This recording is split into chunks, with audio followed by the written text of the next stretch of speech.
Hang on, where's the mute button?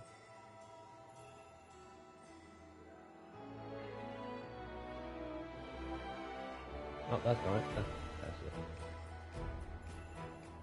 Right. There we go.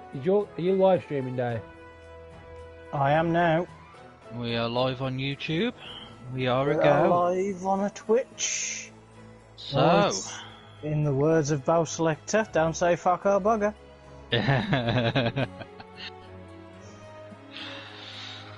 Alright then. Good So, evening, folks. yeah. You want to take it away, Dave? I'll let you, Timothy. Or did How you about jump in how about front of you how there, about we didn't wait you? until we post it up on the Facebook before we start? 'Cause no one's watching. Okay. Anyway. If we just treat this as the little buffer zone. Give me a Well, sec. this will be recorded, so Well, keep your behaviour civil. I'm always civil like a wall. Alrighty then.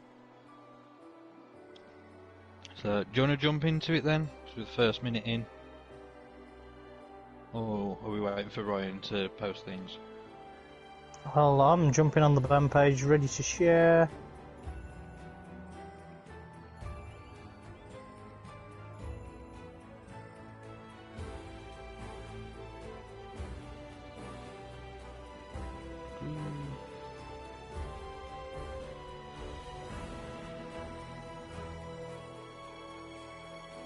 Let's play a drinking game. For every technical difficulty we have, take a shot. Bloody hell, pass out before New Year's. That's the idea. Is it up yet, Ryan?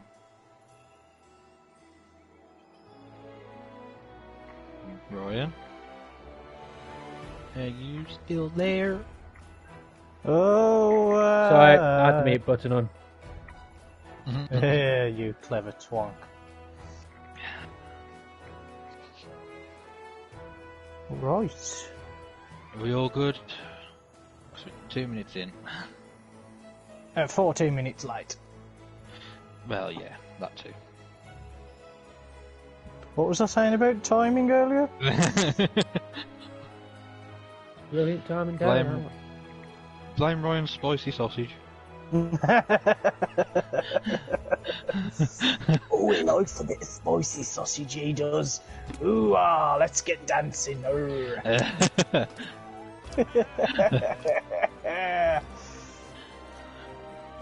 Oh, got Right. a shy on us. What?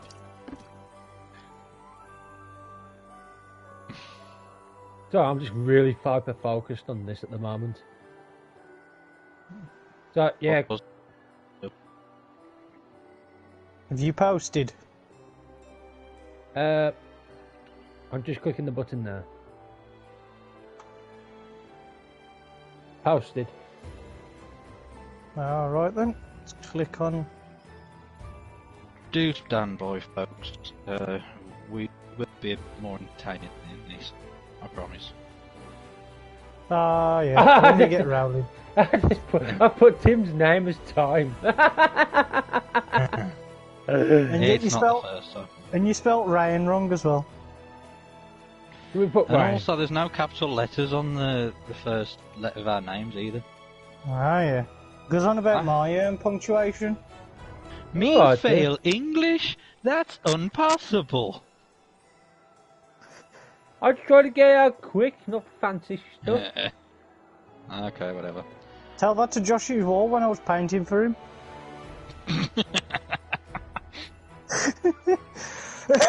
Oh dear. There you go, it's edited anyway.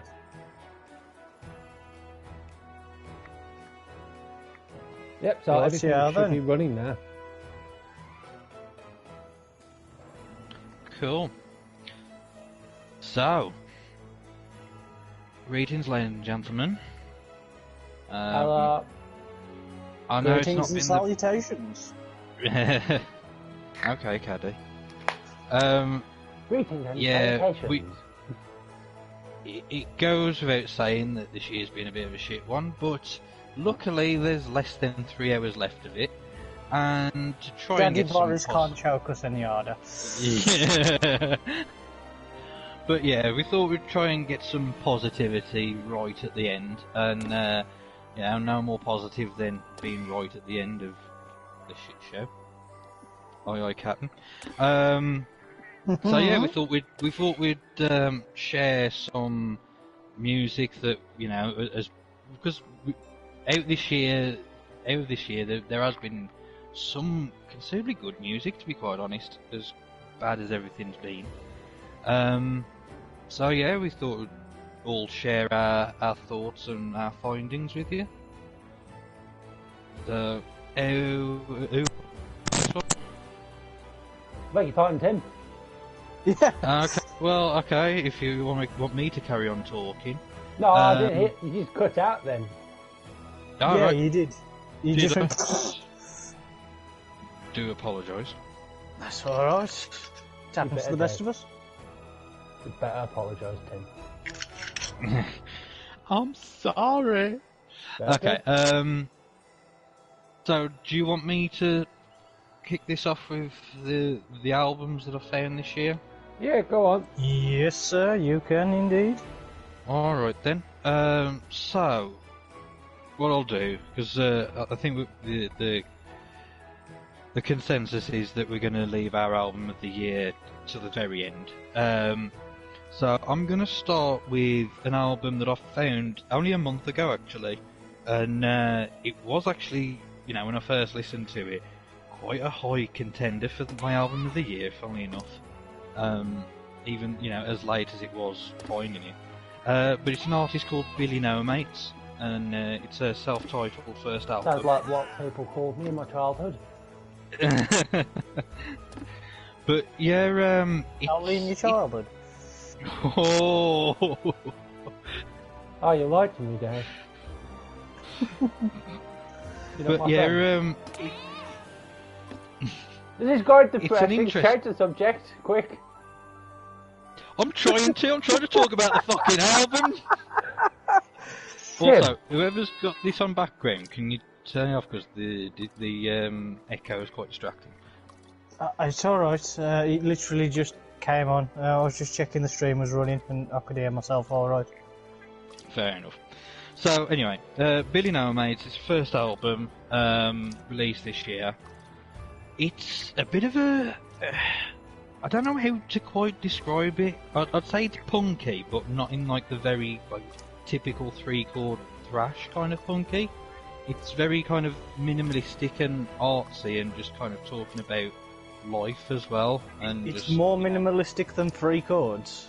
What I say, No, isn't that no, but what I mean is, like, when I say minimalistic, it's kind of, it does sound like just kind of self-record, home recording, and yeah, it's not, it doesn't really feel like a full band in that sense of being punky, and it's hard to define, but you know it when you hear it, sort of thing. It's got the attitude of it without the typical sound of it, if that makes sense. Yeah. And there's obviously like the guitar, bass, and drums sort of thing, but there's also like a little bit of synth here and there as well. That's punk. It's more like kind of slam poetry put to music in a sense, because there's a lot of kind of, in a sense, rap elements. I was about to say, is it how we ended up with Limp Bizkit and... No, it's got rap elements, but it's not like in your face and bragging kind of. It's just got the attitude of it more than anything, and like the feel of it more than it's one of those. It's an odd one, but I mean the one that I first heard was a song called No, and I mean the chorus kind of satirises the typical do this dance move, and then ends with no. Yeah, and it's kind of talking about expectations, but not in a very preachy kind of feminist way. It's just nah. Like, just very. I don't know. Again, it's really hard to kind of define, but you know exactly what I mean when you hear it. It's just a very more of a laid back rather than being in your face. If that makes more sense. So more Dead Kennedys than like your more laid back sort of punk rock. I would never say Dead Kennedys are laid back, but yeah, okay. Okay. But Holiday in Cambodia is quite laid back for them. It's more. As I say, kind of. I'll throw that one out there just to kind of make your own minds up. Just because it's one of those that, like, I don't listen to much music that sounds like that, and I haven't really found anything that really sounds like that, and it's just something very vastly different that really grabbed my attention. But yeah, I'll start with the song No, and then another one that's a real earworm is Hippie Elite, which it's one of these kind of. I mean, the chorus is the things that you say. I don't disagree, but then like sarcastically saying hug a tree for me. But at the same time, it's one of those, like, it's kind of going against that whole standing outside of a clipboard and, won't you save this, won't you do this, won't you be an activist? It's like, mate, I've got a job to do. I've got my life to live. I can't just give up everything and save the planet with nothing to my name, sort of thing. And it's like that's kind of a lot of the albums kind of in that same kind of thing of, I don't agree with this way of life, but I can't find anything better, so I've got to kind of put up with it, in a sense. Yeah. You know, it's not being too idealistic, and it isn't like kind of conforming, but it's just doing what you can to survive, kind of thing. Basically, it's not insulting you for living your life. Yeah. It's not kind of looking down on people just living their life, even though it goes against your principles. It's just, if you've got no other option, that's the better option. If that makes sense. So yeah, it's just there's that whole feel of that album. It's like, just really kind of gravitated and resonated with me. So that was my first pick. My next one, it's a band that I know quite personally. I've gigged with them quite a few times, the Bloodthirsters, and that's Looping Tooth. They finally released With Death We Come. So obviously, they're a horror punk band. I absolutely love the fact that they've released it. First thing, because I've been waiting a while for them to release a feature-length album. Is that your band, or sort of am I thinking of something else? I just said I toured with them quite a lot when I was in the Bloodthirsters. Ah. Yeah, but no, Looping Tooth. That's my next pick. So I mean, it's a little bit of a cheat because I have already know a lot of these songs because I've seen them play them live over the years. But again, it's been this year that they've released them, so it's a bit of a loophole on that one. But I absolutely love this album. I absolutely love the band as well. I pretty much love every song they've released. If you do get the chance to, I'd say definitely check them out. If they're ever if we ever have gigs again and you get the chance to see them, go and see them. They're amazing. Remember gigs? Yeah, remember gigs. I remember that. Remember. I remember. I remember. So my picks for this album, and this was a hard one to pick as well because, as I say, I pretty much love every fucking song they do. But yeah, just because I've got like my own little things here and there for my own little trivia knowledge and stories from the tours and stuff. Was so All My Friends Are Corpses, and I know they did a few years ago. They released a version of that, but it was all like ukulele and stuff, which is pretty funny. But there's when they're on tour with Dr. Hell, who are a German band, friends from across the pond. After they played after they played that song, members of Dr. L were chanting, rather than "All my friends are corpses," "Horror punk pizza party, horror punk pizza party." I know I won't be starving because it's a horror punk pizza party. So it's like that's always got a kind of memory to me. So I'm glad I can kind of relive that every day when I want to now. No. And then my another one that kind of grabs my attention just because it's another ballad, and I'm a sucker for ballads. Was I Wish I Never Dug You Up. Wow. Yeah, but it is nicer than it sounds. Wow. It sounds nice. No, it is. I definitely recommend them. Like when as I say, it not just the album, just go through the whole discography, whatever you can find. They're an amazing band. So moving on. I'm not running off. I'm trying to get Slug. the cat out of me. Oh, okay. Cancer Slug have had 2 albums out this year because Alex Story is a fucking writing machine. But yeah, like it's a little bit of a kind of a backstory. It was like last year. I never got to meet him. I never got to. Yeah. Yeah, never got to meet Alex. Well, yeah. Just kind of going back. I'll say this: I am Go on. shit, but based on me. See, I mean, I'll get into it in a minute. I'll let you go now. I'll let you do your thing. But yeah, so last year they unfortunately lost their longest-serving drummer, Mike Horgan. Rest in peace, Mike Horgan. Let's say that the longest-serving drummer, because Cancer Slug as a band, they've had members come and go like nobody's business. They can't seem to hold on to a guitarist. I mean, Alex Story's back on guitar for these 2 albums. Can relate.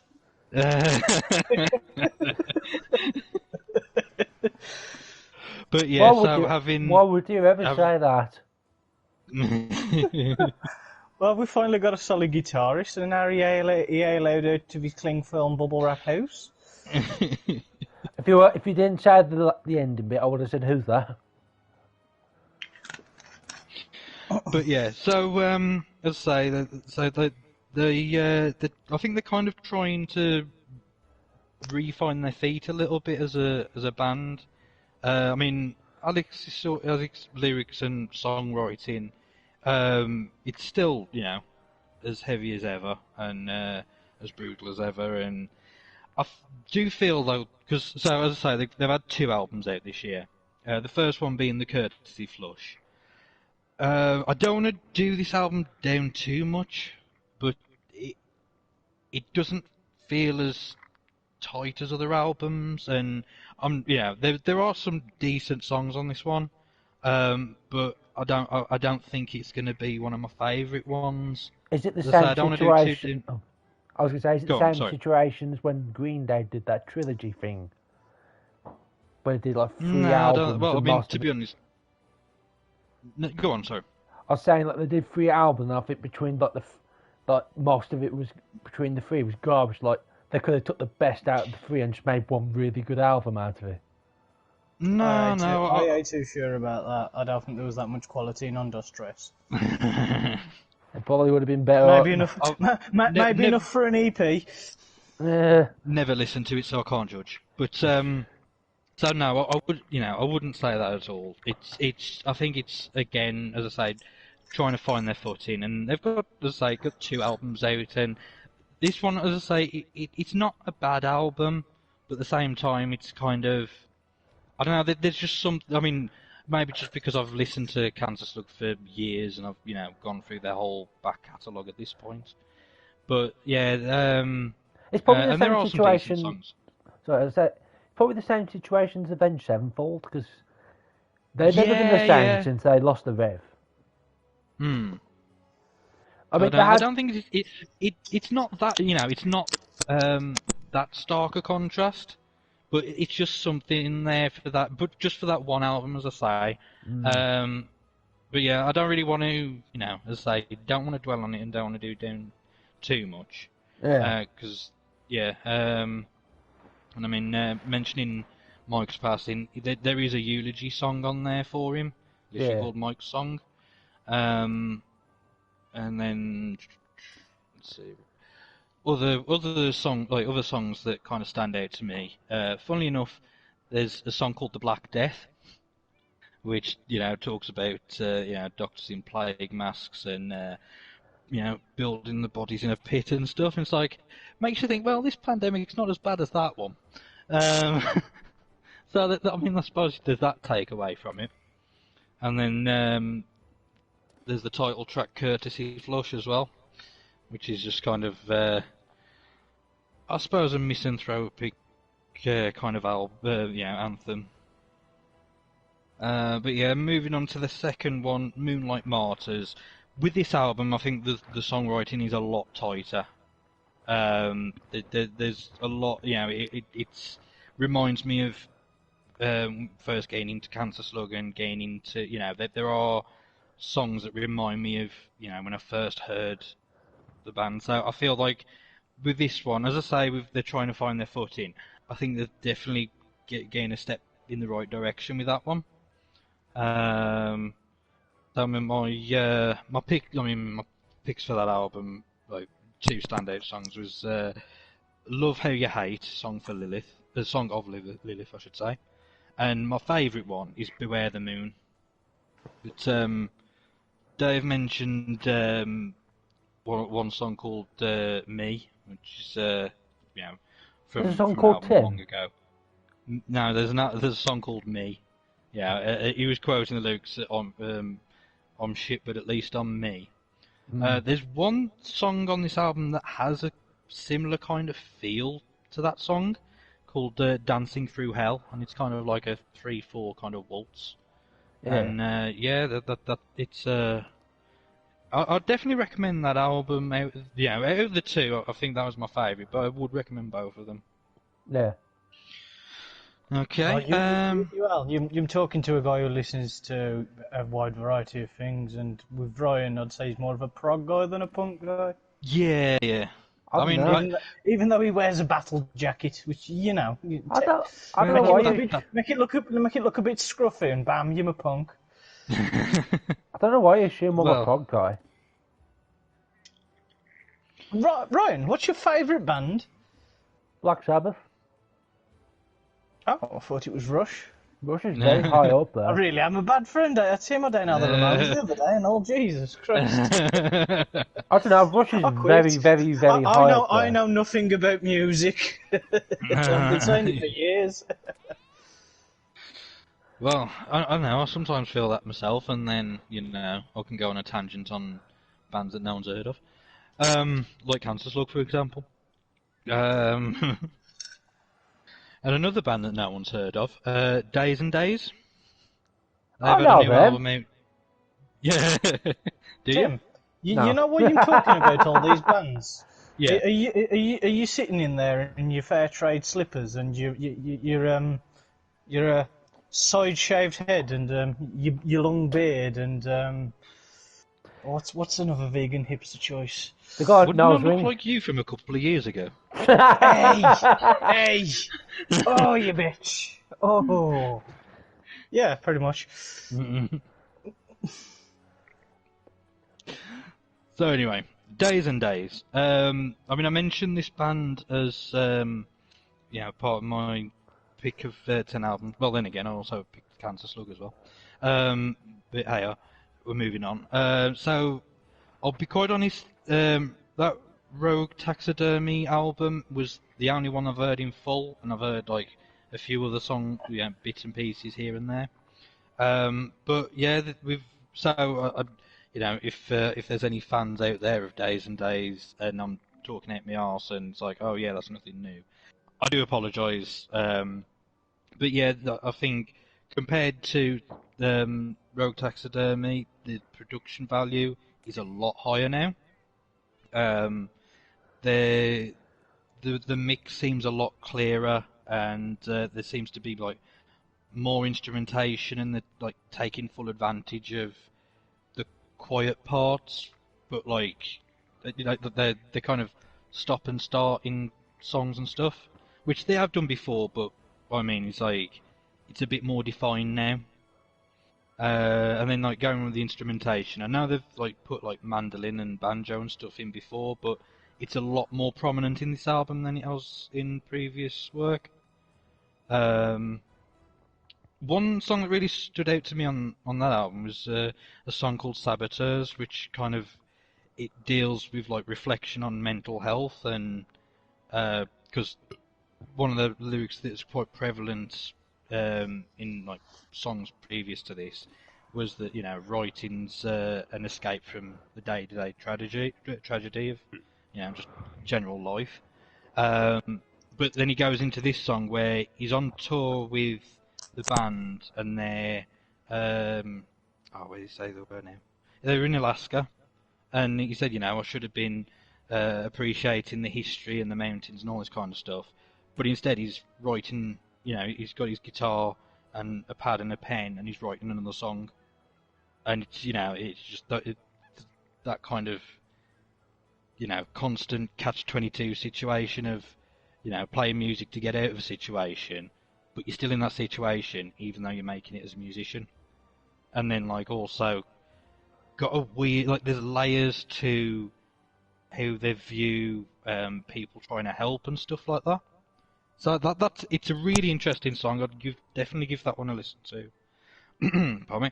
And the other one is the last song on the album, Goodbye Lulu Part 2, which it don't really mention the Lulu character. It's just kind of similar chord sequences and stuff. But ultimately, it's kind of like a fond farewell to, you know, until the next time sort of thing. And I thought your character was like Keanu Reeves, that's why I came up to you. Fair enough. But yeah, it seems like a very good outro song to a live set.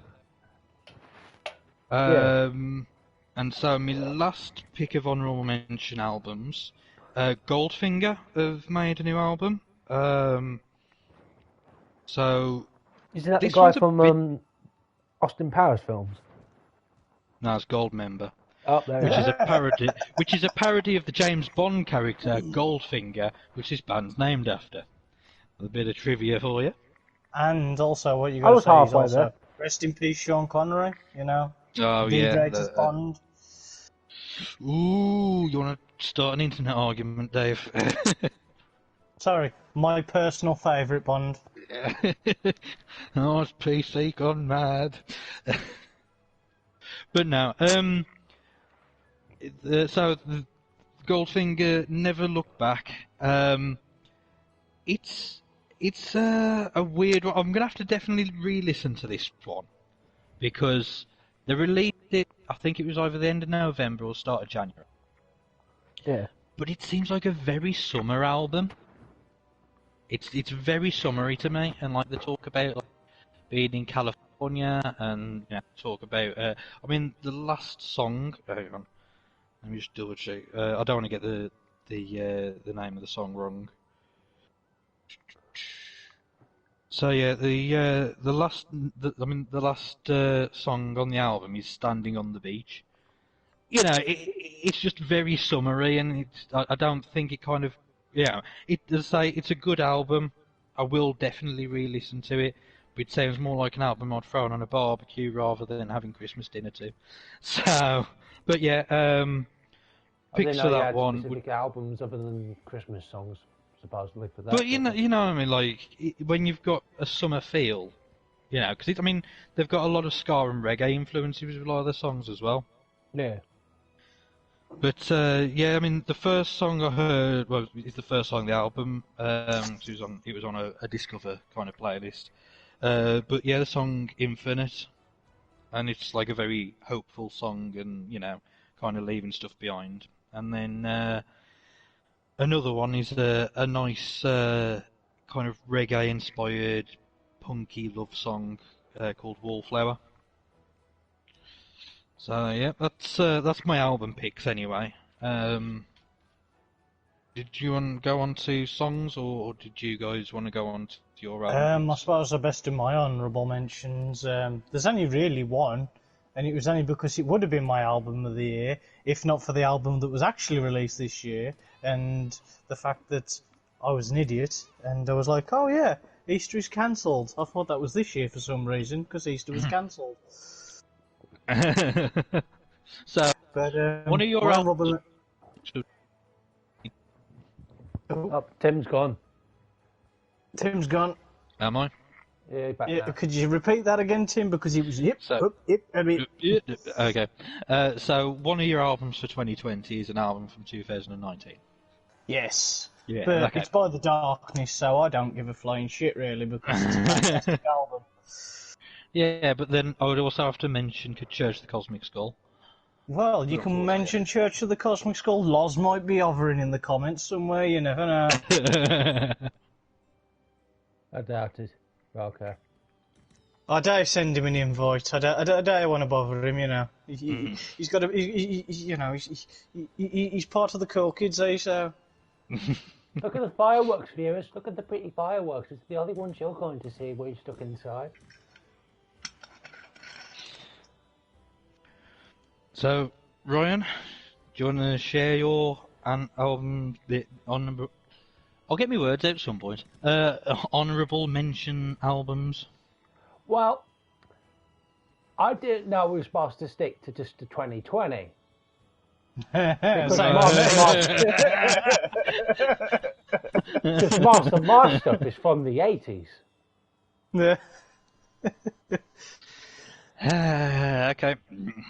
Well, it's honourable mentions. Well, tell you what then. Should we have a segment at the end talking about like our kind of listening habits, and we can mention, because I mean I've got nothing prepared, but I'm sure I can Ruffle something. You guys do it, but I'll go through what I've been listening to now while I'm here. I'll start it off. Because it's all kind of rolls into one thing. Because most of the stuff I pretty much either first listened to this year or gotten really back into it. But start off, I've been listening to. I put it up on the thing, Queen Sheer Heart Attack, and some general Queen hits in general. I've already said that, but now funny thing, I was watching the Freddie Mercury film, right? And complete crap. It's a surprise. But I like the music, so I think it was like the next day or something. I was having a guitar lesson back before everything went down, and it was like, and my teacher was talking to me about Queen, and he was like, and he was telling me the proper story behind this and everything, and the actual story is far more interesting than what the film did. And so much like John Lydon then. Sorry? You say John Lydon then. Beg your pardon? You went cut off there.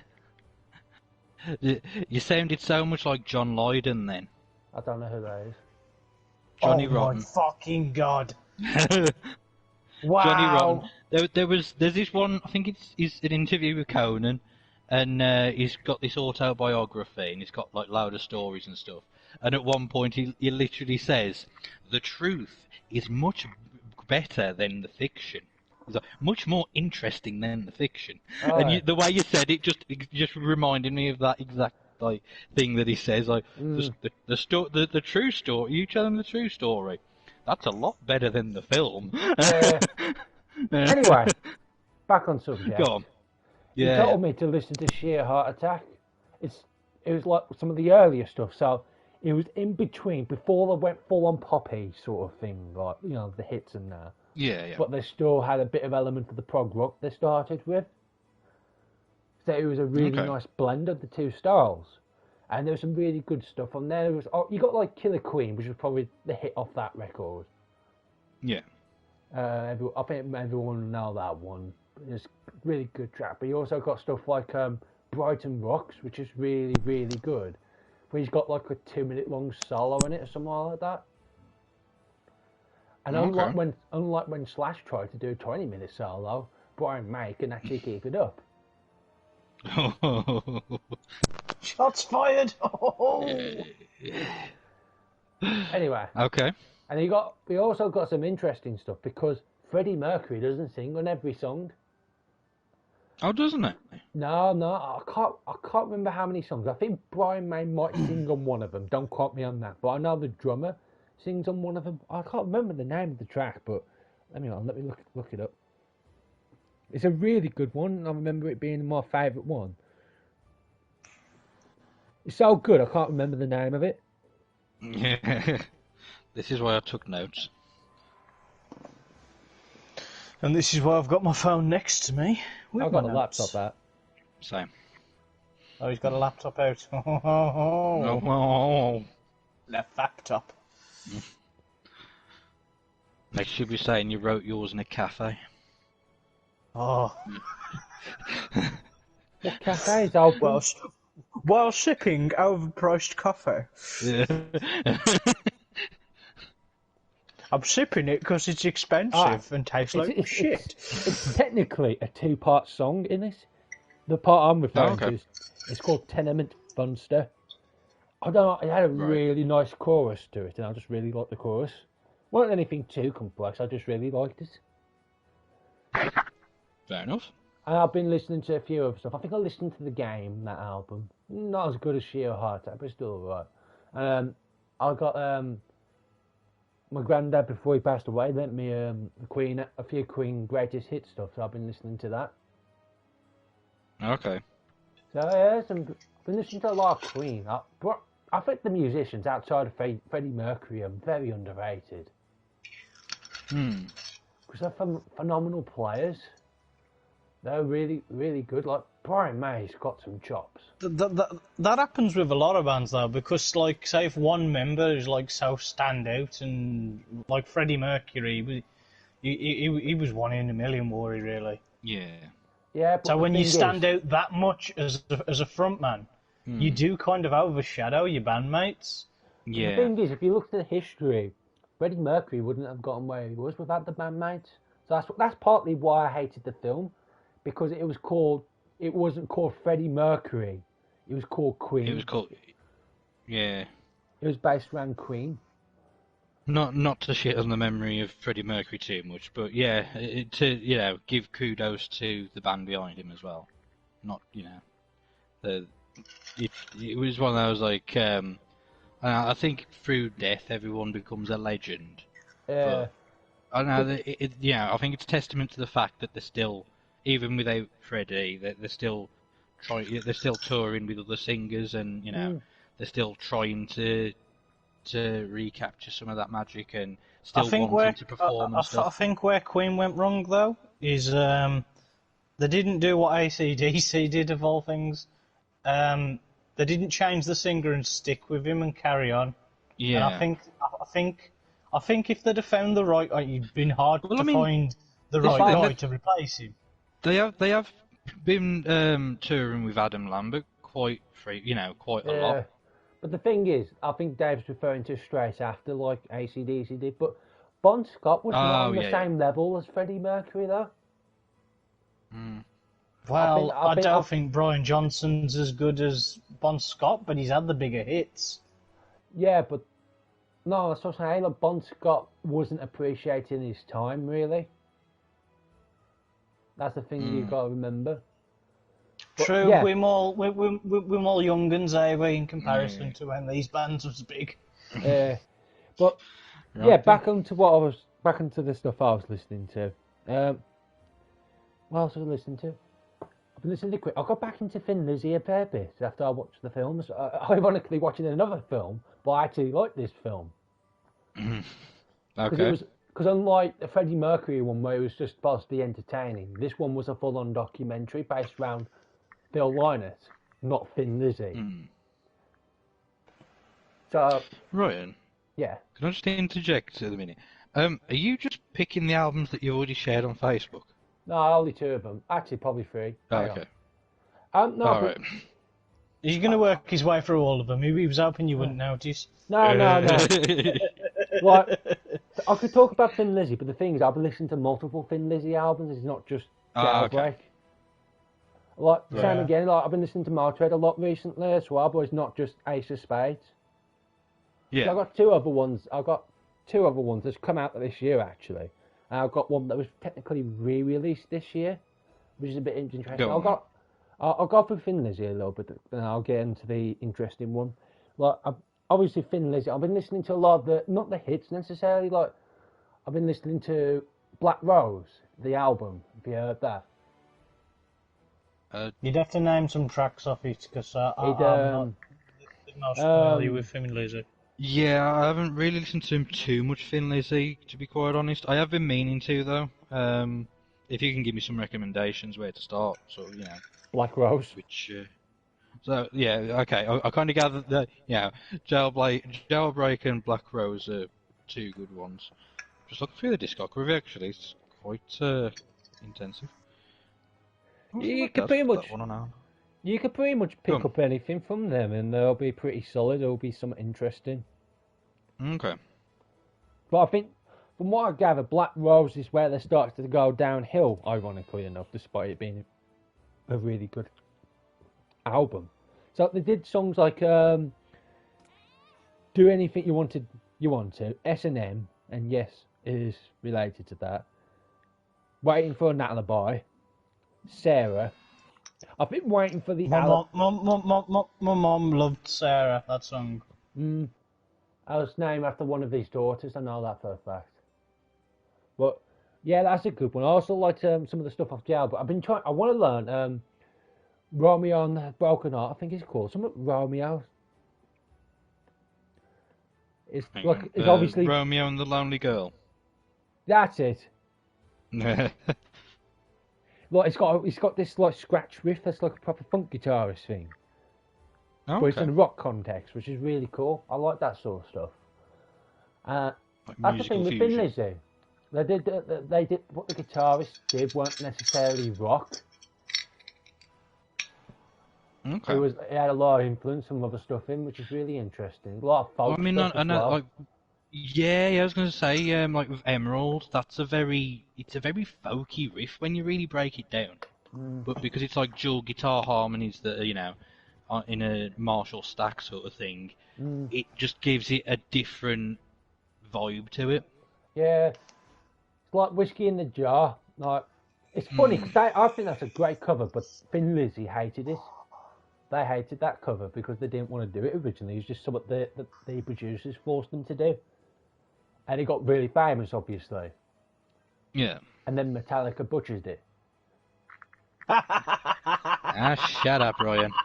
It's awful. See, I saw them play that at Sonosphere, and James Hetfield said it's his favourite song. Yeah, it might be better live, but the recording they did for it is awful. Have you seen the music video? Ryan, I grew up being a massive Metallica fan. Of course I've seen the fucking video. How's the music video having a party and watching lesbians go at it, only anything to do with Whiskey in the Jar? They're probably all drunk off whiskey. I mean, that one woman pukes up in the toilet, probably off whiskey. I don't know. They're just having, you know, it's a good song. Who doesn't like a house party full of lesbians and listening to Metallica play live in a fucking house party? Ryan. Except just the Metallica bit I don't like. Ryan doesn't like fun. Yeah. No, Ryan. Don't worry, Tim. Don't worry, Tim. There is more opportunities for me to shit on Metallica while I'm doing this. Alright. Thin Lizzy is just great. It's just good stuff, good melodies. He's really good lyricist as well, which is interesting. I don't normally notice that, but he's a poet and he knows it. But moving on. Album? You're saying about poetry. I'd refer you back to Cancer Slug. Some of them, it's so poetic. But go on. I've had my say on them. The next thing you ever heard of the show Cowboy Bebop? I've heard of it. Yeah. Well, I just walked into a record store one of the days. Like my dad took me to Warsaw just so I would not go insane for a little bit, just before everything went back into lockdown. He took you to Warsaw to not go insane. That's how bad it's gotten. Jesus. Anyway, I was looking around the shop. That'd have on me. I was looking around one of the record shops there, and they happened to have the Cowboy Bebop theme album there, and I was like, yeah, I've got to have that. It's surprisingly decently priced, so I bought it. The thing I noticed about it, it's got no name or anything on the front of the picture, so it looks like an anime equivalent of the Gorillas. If you had no idea what Cowboy Bebop is. Oh, okay. Which is kind of funny. It's obviously not that, but Yeah. just if you have no idea and you just saw it on the shelf, that's what you would assume. And it's basically a jazz record. It's a big band jazz record, which is really cool. Oh, hang on. I just want to point out a comment that we've got on the YouTube channel. From... sorry, I'm a dyslexic trying to read a screen name. Nastranai, if I'm pronouncing that wrong, I do apologise. But the comment is, I tune in and hear who doesn't like a bar full of lesbians. Interesting. Go on, Ryan. Sorry, I just had to mention that comment. Glad someone's got amusement from this. Oh, exactly. Put it out there and make someone laugh while we... Anyway, as I was saying... But go on, you said about Cowboy Bebop. It's basically a big jazz album, essentially, because I've only seen bits of the show, but I need to properly watch it, but it's really good. It's just this jazz record, which is really contrast compared to... It's like a cyberpunk space world. Oh, okay. So it's got this really interesting contrast, like... I think if any other show did it, they would have like either synths or heavy metal stuff. But Cowboy Bebop went for a jazz thing, and I think it made it really stand out. It just happens it's got some really sweet melodies behind it, but it's also got soft moments and stuff like that with harmonicas and that, which is really interesting. So a bit more like the Western kind of cowboy kind of sound as well. Yeah, it's got a bit, because obviously it's sci-fi cowboys essentially. Yeah, okay. I mean, I don't really know what the show is about or what it is or anything, so just kind of going from your description. It's kind of not bounty. It's basically if The Mandalorian had a sense of humour. Oh, okay. It's not minus the child thing, obviously. Okay, no, I can get that. I can understand. I can kind of grasp that concept of it being like an anime and being comedic, but also being kind of like a western. Don't get me wrong. It's not a comedy at all. But it's got I get what you mean. So it's a pretty interesting show. Like I tried to get a lot of friends when I was at work to watch it, but they wouldn't watch it because it was old. And I just looked at them like, "Oh, I ain't watching your crap then." Okay. Anyway. I like how you don't put the word friends in quotation marks there. Anyway. Just people I work with. No, I had one or two friends there. Okay. Anyway. But yeah, enough about work. Anyway, I suppose you want to actually hear about albums I've actually listened to that came out this year. Yeah, that would help. I listened to Diamond Head. It's an album they released last month. It's a remake of an album they released in the 80s. Okay. So, no, I'm not joking. New music then. It's really interesting because it's well, how often do you hear album remakes essentially? I mean, The Cure did their first album. Well, who cares about The Cure? Are you trying to piss me off, Ryan? Yes. Anyway. Trust me, it ain't the first time related to Diamond Head. I'm going to piss you off now. Okay. But yeah, it's basically a full-on remake of their first album. And I think people obviously had concerns, but the thing is, the lineup they got is an incredible lineup. And they've done a couple of albums in general together anyway. And it's like the 40th anniversary of the album, so I thought, oh, let's do it. I'll tell you an album that needs remaking. Can I say my bit first, please? Yeah. But I'll let you know in a bit then. Yeah. I thought you finished. No, I ain't finished. I got to the bit where I pissed. Stop taking so long pauses then. I'm breathing. Just about. Dave, leave Yeah. him alone. He's our car. Take it. No. Bitch. You. Bitch. Anyway. But yeah, so it's got the fatter sounding stuff, and he's got a lot more production behind everything. And then obviously, personally, he's got the better singer as well, in my opinion. But it's really interesting because they're older and stuff like that. Would they be able to recapture the sound of when they were basically kids? And yes, they do, surprisingly. Okay. It's really good. Bloody hell. Yeah, I mean, I've never really listened to too much of Diamond Head, to be honest, other than Metallica's cover. But actually, yeah, that's a funny thing, Tim, because they did a Metallica cover with. They did 4 covers, and one of them was Metallica. Right, okay. I think it was No Remorse off the first album they did. No, hang on, it was called Metallica's first album. It was called No Remorse. Yeah. They did that track. No, I just couldn't understand the way you said that. Just the way you pronounced it, it was a bit odd. Yeah, No Remorse. And, oh my god, it's got such a brilliant chorus. I love the chorus on that track. So I thought. See, Dave's got a funny story about that song. One sec. So No Remorse. I want to. Yeah. Go on, Ryan. You say your bit, and then Dave can tell his. Yeah.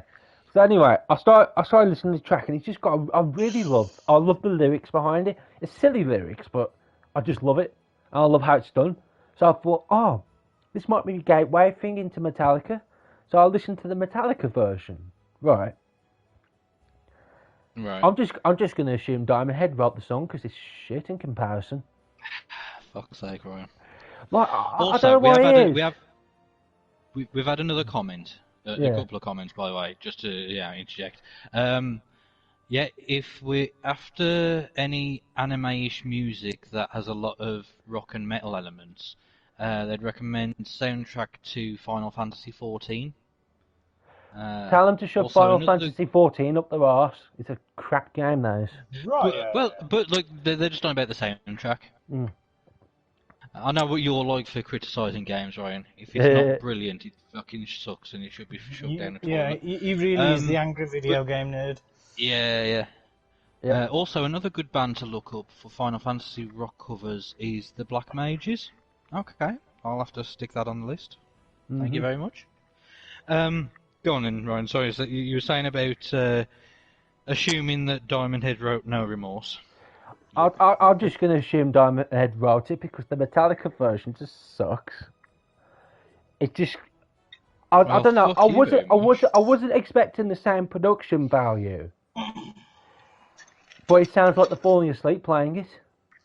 I think the thing is, I just don't like Metallica, not necessarily their songs. I've got a weird issue with them. I don't know what it is. It's Lars Ulrich. No, I don't think it's Lars Ulrich. It's just. Well, can I get to my point now? Yeah. Oh, if you want. Oh, I want to.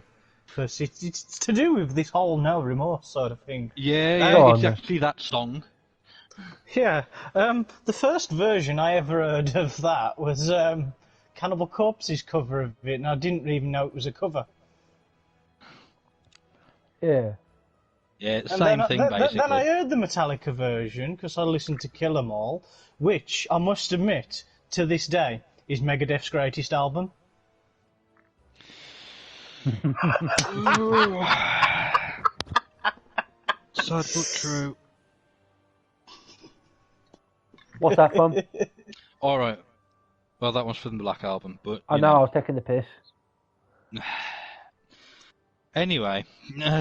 My last album then for this year. It's not. I ain't got much to say on it. I've been listening to Phil Campbell's new album. Okay. I say listen to it. I've literally just listened to it today. I just stuck it on the record player and everything. Really good production value behind it. I'll say that now because it's one of the best albums I heard through the system. Okay. It's always really good. That is. I don't know what. I have no idea what to assume with Phil Campbell anymore because I think one cool thing him and his band done is that they ain't forgotten the Motorhead sound, but they ain't trying to do it at the same time. They're not trying to replicate it, sort of thing. They're just kind of No, they're they're doing not. their own thing, but you know, kind of adding their own element to it, sort of thing. Well, the thing is, Phil Campbell's been playing with Motorhead for so bloody long. You gotta accept the fact there's going to be elements of Motorhead in the stuff. But, you know, you can get some people that really try to do the glory day sort of thing, and they just fail hard. Buzzard. Buzzard. I'm only joking. I bet they're dead now, ain't they? Oh, I bet the Buzzards are after them, ain't they? It's the Jimmy Band. It's like he's like landing strip. He must be the hardest musician to work with, Jimmy. Well, I don't know. I mean, I'm giving it a good go for the third time in a row. Yeah, I've learned a new instrument to be in the band again. Well, you know, you're really desperate to be here, aren't you? Well, yeah. Funnily enough, I found another one I want to buy. I found one last night that I want to, you know, get a bit more folky. It's literally called a Merlin. It looks so interesting to play. So yeah. Fair enough.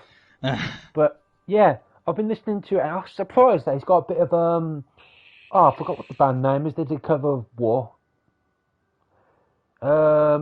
Blackstone Cherry, that's it. Oh, okay. It's got a bit of an element of Blackstone Cherry in it this time. No, okay. So that's a bit interesting. See, I've not really been one for like the southern kind of rock. You know, I can kind of take it or leave it, but I'll give it a shot. I'll see what I think. It's got an element of southern. It's not entirely southern. Don't get me wrong. Yeah, okay. It's just some. It's just some in there. But the thing is, with Phil Campbell's band, they've never done anything that I think's original or breathtaking or anything like that. But it's that they're that kind of band that's like it's like a meat and potatoes thing. It's not going to be the most special thing in the world, but god damn it, it's freaking solid. And when you want the meat and potatoes, you get some good stuff. You know what I mean? Yeah. So it's an album we wouldn't recommend to Josh. I don't know. He might be interested. I know what you're going with the vegan thing. It's got potatoes still in it. Pick the meat out. Yeah. It could be vegan meat. You don't know. But the thing is, I've seen them live. I've seen them live a few times, and they're still one of my favourite live bands. I just really enjoy it. There's no particular reason. Is it Phil Campbell and the Bastard Sons you're on about? Yeah, that's him. I saw them at Bloodstock. What did you think, Dave? Well, I only got to hear the first two songs, and then the main stage started playing. Because in Bloodstock's genius idea, they put the smallest stage right next to the main stage. It was a little Jägermeister tent. You'd seen them before if you'd been to a festival, and you know. The PA systems in there, you know, they could probably fill a quiet church, maybe. But then when you've got like frigging going over on the main stage because it's, you know, Bloodstock, then you know you struggle to hear anything, and then you're coming deaf from both ends, and you're like, I ain't enjoying either of this. I might as well just go and get pissed. You got death in your ass. Obviously, I've seen these guys play just properly themselves. I think the reason I like them is because they're just straight up a rock band. There's no gimmick behind them per se. No, that's cool. But no, that is poor organisation on behalf of a festival to do that. Yeah, definitely. Are you listening, Bloodstock? Yeah, you better sort it out for when we get through Battle of the Bands. Or if you ain't dead. Free piece is giving you some criticism. Yeah, if you ain't dead. The captain's speaking. And if you ain't dead, sort yourself out. Right. So, have you got any more albums from this year, or is that all your honourable mentions? Well, I've got. I want to talk about Easter is cancelled for a bit because I feel like, even though I'd briefly mentioned it, the significance of it for me this year, I've listened to it more this year than I did last year. Yeah. And it feels to me like it was released this year, and it kind of feels like a premonition. It feels like a premonition on behalf of the Darkness if it was released last year, because the album context, it feels like, you know. The album name alone, Easter is cancelled, and then Easter comes along as lockdown is starting. Mm. You know, Might not continue the album name alone. Yeah. But the opening track, Easter, Justin's on point with this new album, well, the latest album, because I was really disappointed when they released Pinewood Smiles, because it was like one thrust, and I was like, was that it, sort of thing? Because there was only one song I really thought of much of on that one. It was All the Pretty Girls, and it was all right. It was an album track at best, but man, it's like Hearts Explode and Rock and Roll Deserves to Die on the. Oh God, beautiful. The thing with Darkness for me. Keep it up. But I mean, just adding on to that being a premonition. I mean, I mentioned Church the Cosmic Skull as just a bit of a tongue-in-cheek jab because they had an album out last year. One question: Are you moving on to the church? Are you moving on to church? Because I want to say one thing about the Darkness if you're going to. Go on. All right. Justin Hawkins' voice makes me want to drown cats because I think he's a horrible singer. Oh, for fuck's sake, Ryan! Can you be positive once in your fucking life? It's me, Tim. When have I ever been positive? Funny thing is I'd tip him for my Freddie Mercury replacement. Out of the three of us, you haven't even been positive for COVID. Oh, and I don't even go out. But anyway, so I was going to say about with being a premonition, and I mentioned Church as a bit of a jab at picking an album from last year. But their latest album was Everybody Is Going to Die. But funnily enough, the album ends on a song called Living in a Bubble, which I just thought was, amusing. When was that released? Last year. When was it?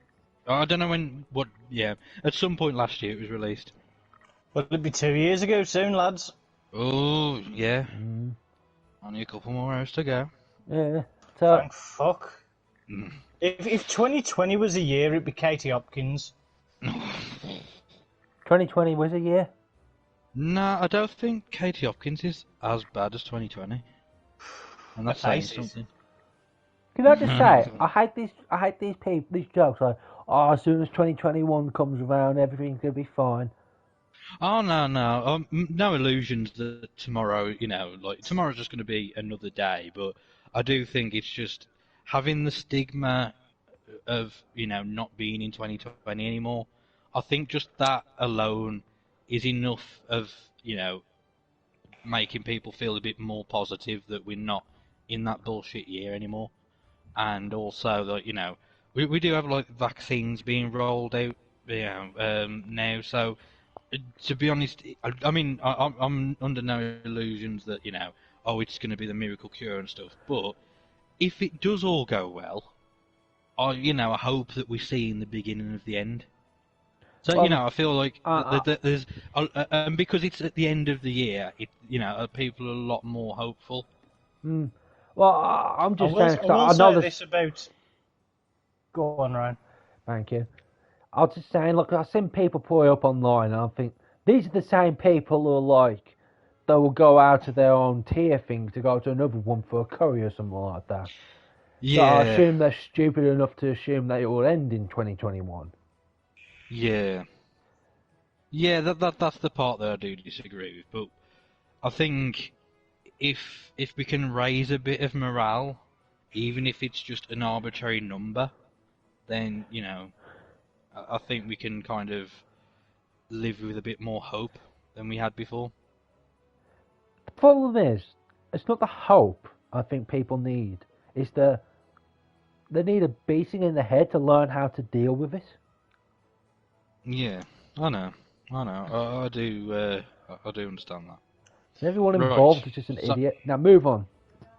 Yeah, because trying to raise positivity out this year, not plunging. I forgot what I was going to talk about. What was we talk? What was well, we were supposed to be talking about music from this year, but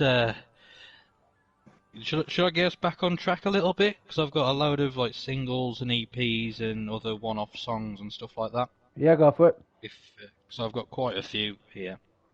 First one I want to mention, just because of how much, especially, well, I'll say last year being 2019, how much I heavily got back into this band.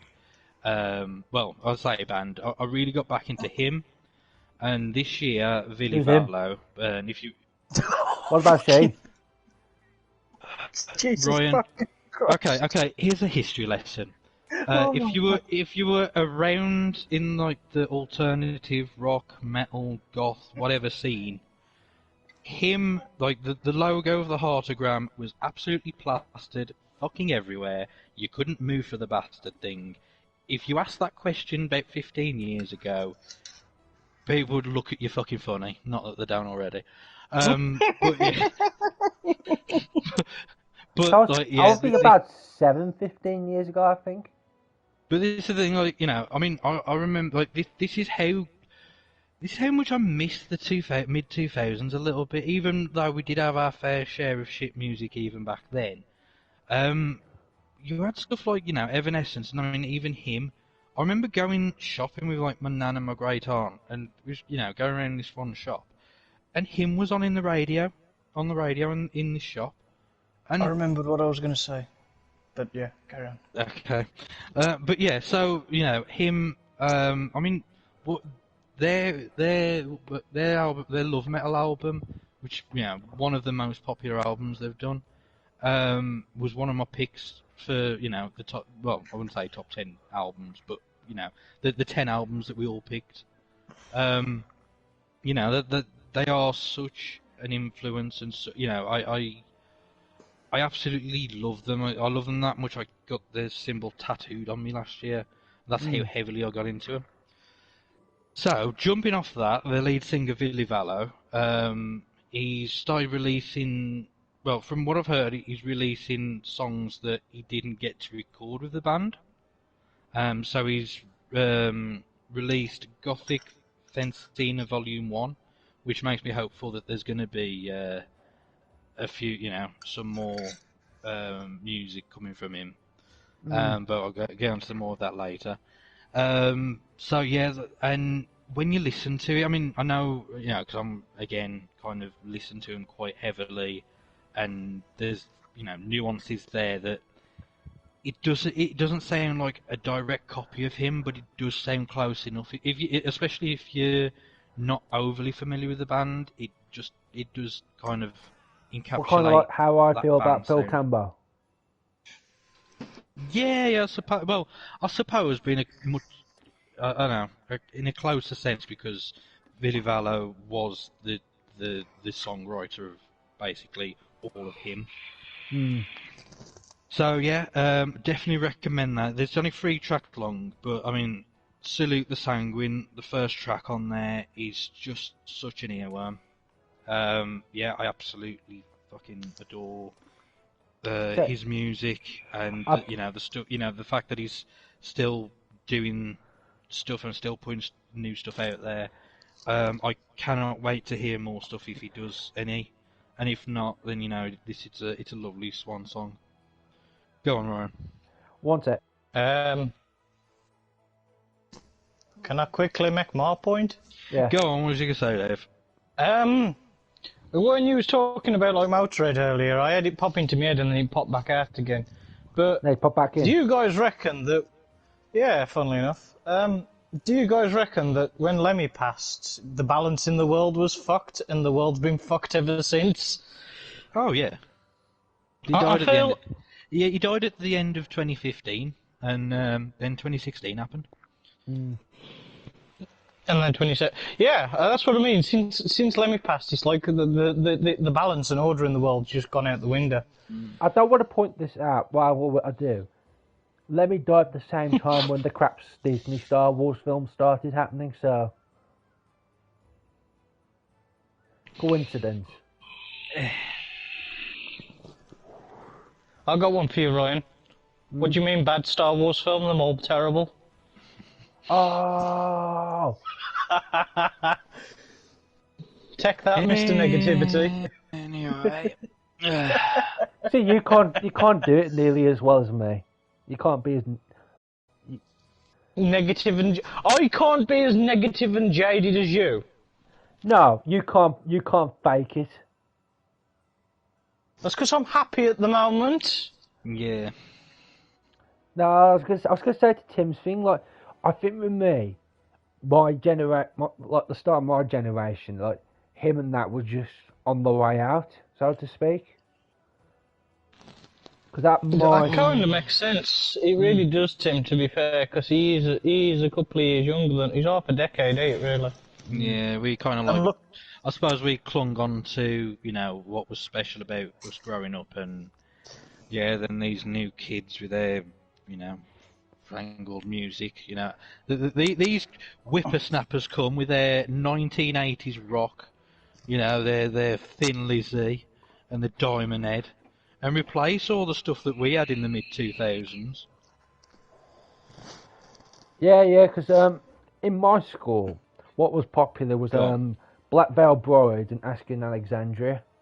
Those were the two prominent ones. to be honest, I hate so bad on Black Veil Brides. I do think they get a lot more hate than they deserve. Yeah. I was like, this is the thing. When they first came out, everybody either praised them, you know, saying they're the best band ever, and everyone who didn't like them was they were the worst band ever. Yeah, and I was definitely that not that. minority. I was that minority where it's like, oh, they're all right. It's just, you know, the modern day equivalent of hair metal to me. It was like the modern day equivalent. If you listen to their song "The Legacy," it's basically Kiss meets Motley Crue, but like that, with a modern recording. But that was the thing. It's like I knew what they were going for before I even heard the. You know, when I saw them, it's like, oh yeah, they're just trying to be, you know, modern day hair metal. That was all it was, you know. And then when I heard the music, it's like, yep, that fits. But the thing is, as well, though, there's two things for me. One, I didn't like the fans mainly. I found the fans. Yeah, annoying. the Black Veil Bride fans are the worst. And well, at the time, kind of any hyped up group. Because I found that when they first came out, because they had all the makeup and that, they looked very girly back then. And at the time, no, the problem was with Black Veil Brides is they were pretty boys that put makeup on. At least with Kiss, they were ugly fuckers and they put makeup on for a reason. Yeah. Okay. That coming from a massive Kiss fan. Yes. Yeah, well, Paul Stanley's the pretty boy of the group. The rest of the other ones look like they've been sipping a bit too much of the cold gin, if you catch my drift. But the thing was, I completely skipped what was considered my generation's music. Because I latched on to Motorhead. You said you listened to him and that? Well, this is the thing, like, I was into him, but then, like, you know, later on where, you know, I had friends who were more into metal, and it's like, so you got into her. But no, it's like, that they're a weak band, blah blah blah. I don't know. I always kind of had like that guilty pleasure, secret love for him and stuff like that. So like, you know, the next thing I latched on to, other than like, you know, Trivium and stuff like that, it was like just 80s thrash metal, and that's why, you know, where I started listening to more Metallica and stuff like that. But, so that was your slippery slope then, Trivium? Kinda.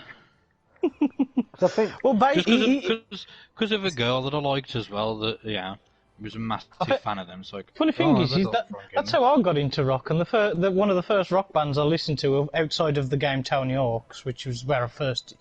Tony Hawk soundtracks were fantastic. I really should have put one of them as my picks, really. But, she liked Nickelback. Ah. Yeah, the writing should have been on the wall there, really, shouldn't it? But now, after Nickelback, I heard The Darkness and Permission to Land. I'm surprised my disc still works because of the amount of times it's been played in different stereos and whatnot. That is an album I've played to death. I know it cover to cover. Right. You see, guys, well, yeah. I was about to say, we're almost an hour and 15 in. I've still got quite a few artists to go through from this year. Get cracking then, Tim. I've just mentioned, you know, Villy Vallo, and yeah, we've just gone on a massive tangent.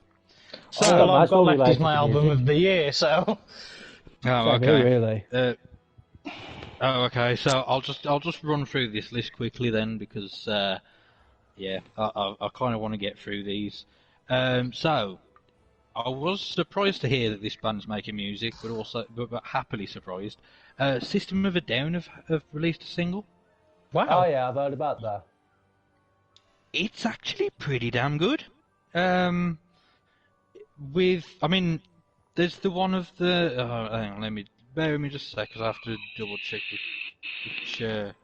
what the song's called. Okay, so they got a song called "Protect the Land," which kind of sounds like. It sounds like System of a Down doing their hypnotise, memorise kind of shtick with being political and going against the whole, or just digging the heel into about troops, going off to war and that kind of, but it's for your freedom sort of thing, which was very prevalent, back in mid-2000s with like the war in Iraq and war in Afghanistan. But at the same time, we're not really paying attention to that anymore. So it's like, oh, actually, what when I thought about it, I thought, oh, that's a bit old hat. But then it's, oh, actually, is that still going on? Because we've just been, hypnotised, funnily enough, with Donald Trump and Corona and Brexit and all this bullshit, that we've kind of took our eye off it a little bit. Oh, it's what the news rams down your throat every 10 minutes, Yeah. Well, this is the thing. It used to ram that down our throats, but now we're kind of distracted by everything else. That maybe we should, So that's my kind of view on that. But I do definitely prefer the song "Genocidal Humanoids," which is kind of, my take on it is, you kind of blame rock and roll for the downfall of society, but we had nothing to do with that, but we also never run away from it either. Whereas everyone else kind of, as soon as they're accused, put the tail between their legs and put their head underneath the sand. So yeah, I didn't that's even my know I didn't even know System of a Down had released anything this year. So that was starting November. Some people that was. So yeah, I actually really like. I was a bit late to the game, but I'm glad I checked it out. Thing is, I have no opinions on System of a Down. I listened to like two of the tracks, and I'm like, yeah, they exist. They're right. Listen to the Toxicity album. I listened to Aerials, which is a good track. I'm not gonna lie. It's on that album. Aerials is fantastic for a bass player as well. It's on that album. And what's that one where? Wake up! No. Yeah, it's on that album as well. I don't think you trust in my. Honestly, people go on about the whole wake up, but there's actually a really nice melodic part at the end, like the last chorus, which it doesn't get the attention it deserves. But don't get me wrong. I tried. It's like the piano in the background. No one pays attention to the piano in the background. It's so overlooked, but to me, it makes the song. That's why I like a keyboard player. I'd like anyone listening out there? But anyway, yeah. Back to what you my next saying. pick. I was kind of, I kind of made my point. So my next pick, Rob Zombie had a new single out on the day before Halloween, or Hell Night if you follow the crow. It's pretty much typical what you'd expect from Rob Zombie. It's the triumph of King Freak. If you're into Rob Zombie, you'll like it. I like Rob Zombie. I like it. If you like Rob Zombie, you've probably heard it. Pretty much. It does sound typical Rob Zombie, to be quite honest, but I'll have to give it a listen. Yeah. My favourite song by him is What? What? I've never listened to Rob Zombie.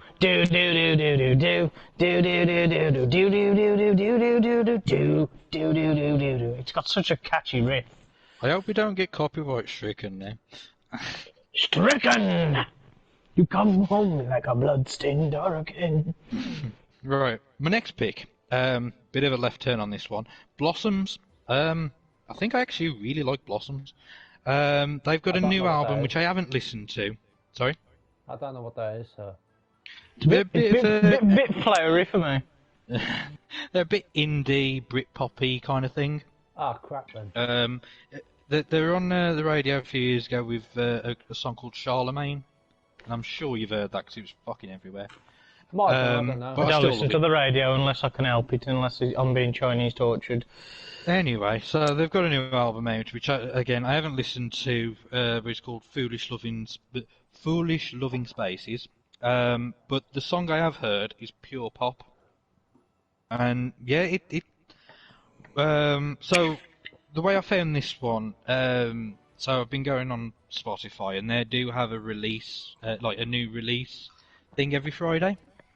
And I think I might start using that a bit more because I have found a lot of interesting stuff that way. But yeah, so I've just listened to that one song. It's made me want to listen to that and also just go through stuff I might have missed as well. Tim, so, yeah. You know when you was going through that setting, was that where you found what initially was basically Les Claypool's South Park song, but not called South Park?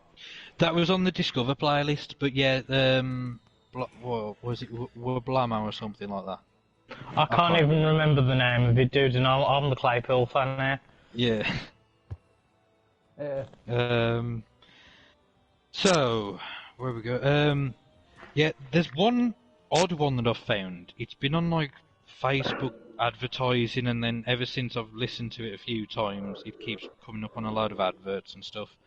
But it's a band called Teenage Mustache, and it's a song called "How About Today, Satan." When did and I'll be honest, it's sorry. When did Vader join us? At breathing. It's probably Dave vaping. Okay. But what? I ain't vaping. Bitch.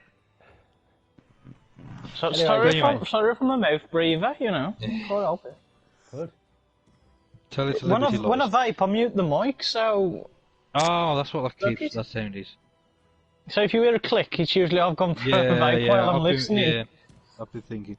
Okay, so, yeah, Teenage Mustache, they've got a song called How About Today, Satan?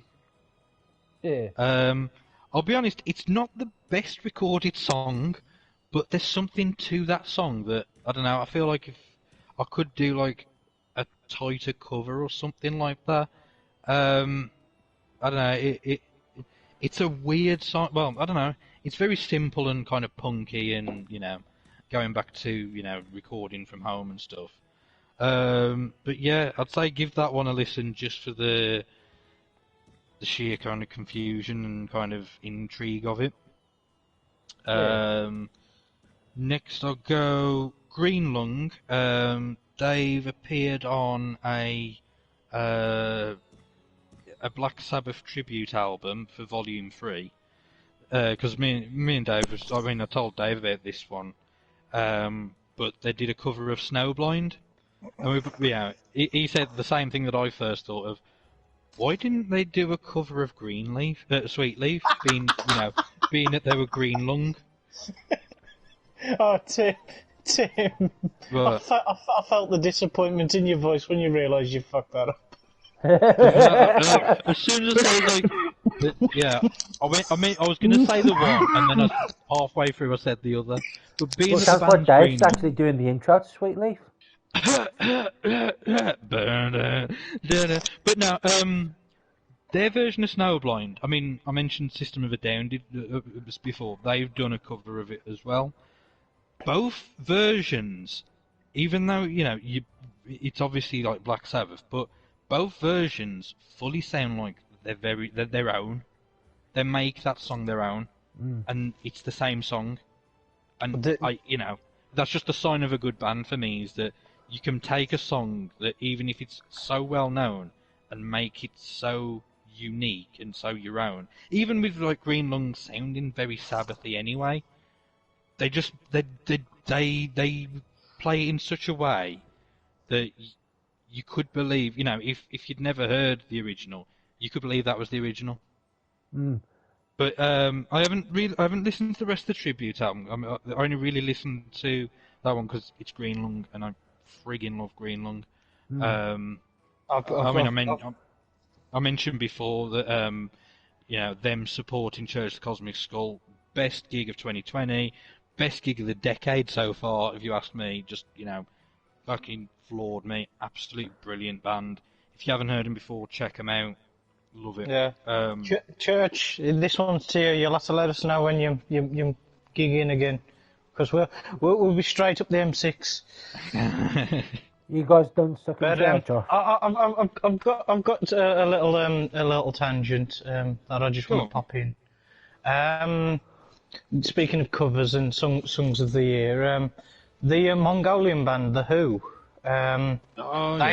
they've hit it out the park because they've done a cover of Sad But True, but they have truly made it their own.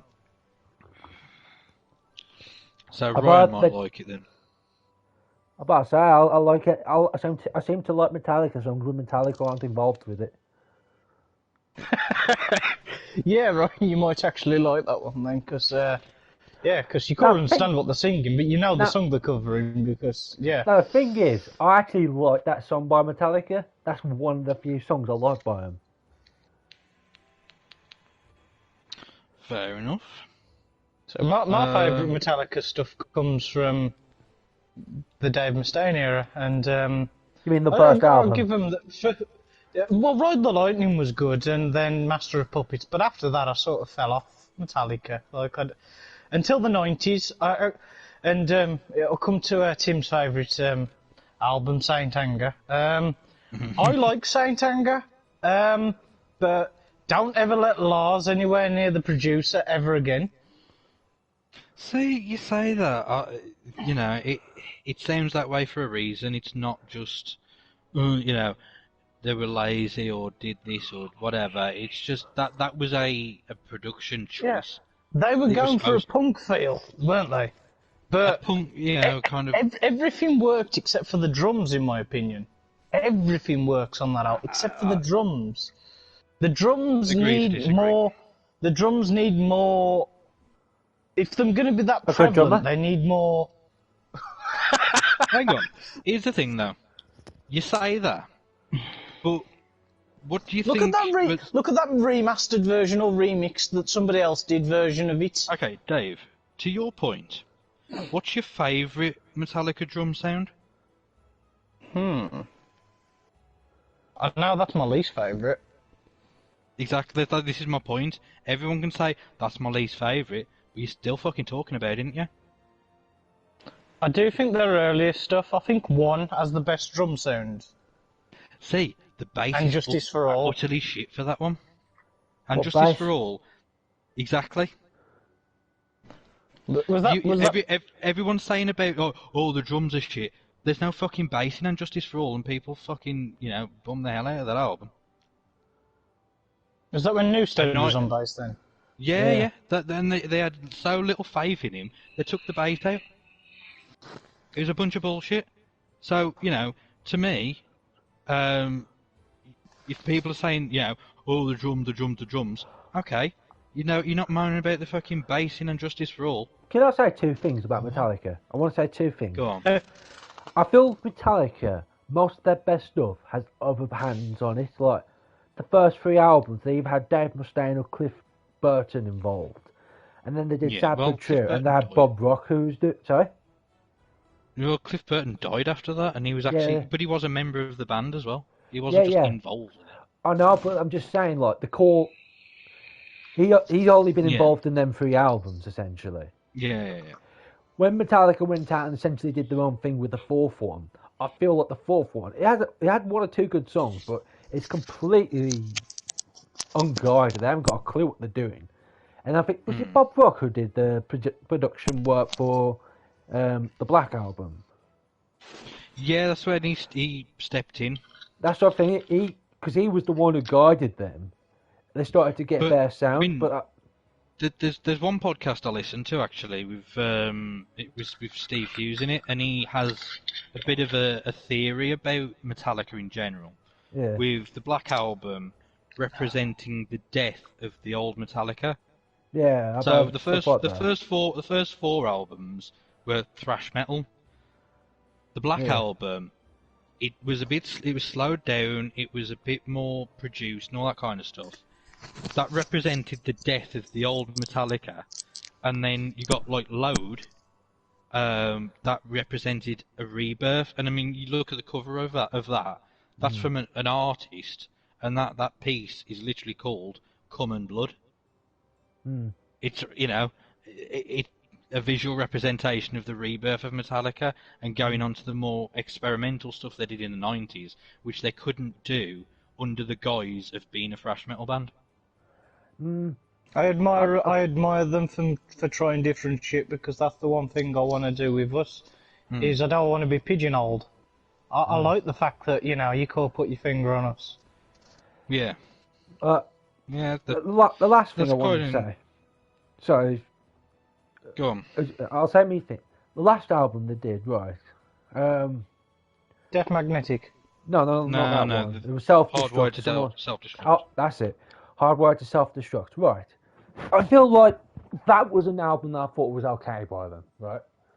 But it's kind of funny because there was two big singles from it. It was Hardwired and Atlas Rise. Now, between the two, I actually liked Hardwire. I thought that was a good one. That felt like a classic Metallica one. But I spoke to a load of Metallica fans, and they loved Atlas Rise, which I thought was a really shit rip-off of an Iron Maiden track. I mean, to be quite honest, I haven't listened to the full album, so I can't judge the full album. But from what I've heard, a lot of it does seem to be Metallica trying to do Iron Maiden, except for there's one song that kind of sounds more Alice in Chains. So they're kind of a bit everywhere for that album. And then, yeah, it's one of those I can't really put my finger on it. I've been meaning to re-listen to that one. It's just I haven't really. The modern Metallica, I mean, Death Magnetic, I loved it when it came out, but then after all, it kind of aged really quickly for me. Well, but it was kind of a bit of a palate cleanser, because I could see what And Justice for All was going for after listening to that album. But yeah, with like if you had that mastered, if you had And Justice for All mastered the way Death Magnetic was, I could see what it was going for. Guys, that was my takeaway. Yeah. Go on. Could you imagine And Justice for All, and one especially, with Les Claypool on bass? That was nearly a reality. It was never going to be a reality. Of course you'd say that. What? Crap or not reality?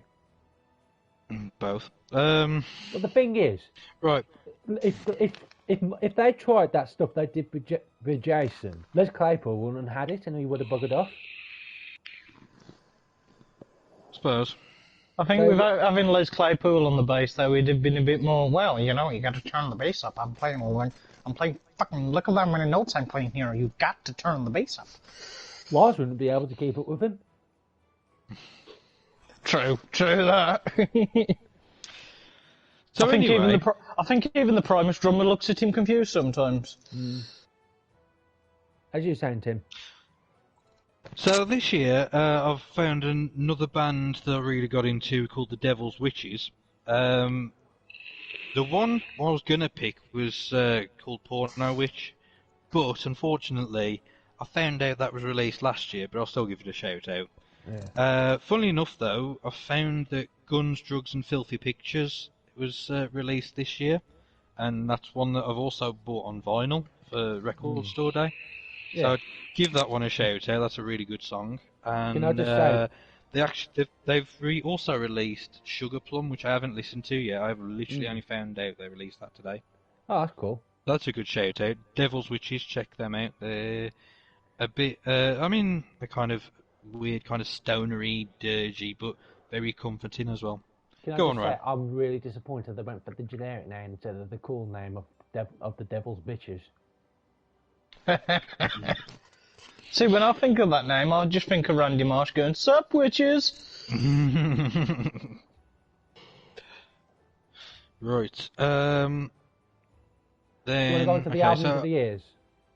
Hang on. I was going to say, is it time for us to drop our pants and shoot our loads? Well, this is the thing. I'm trying to get through this fucking list because I've got quite a few things to get through. Okay, speed run, Tim. We've got a 5-minute speed run. Right, so the Baboon Show, got into them a couple of years ago. They've got an EP. I haven't fully listened to. It's called I Never Say Goodnight, but they've got an acoustic version of the song You've Got a Problem Without Knowing It. Fucking love that song. Give it a listen. So yesterday I went on another bit of a discovery latest release. Oh, it was actually a missed hits playlist. One that I found is Dope Smoker from their new album Zerowin. I haven't listened to that, but the first track is Go Away.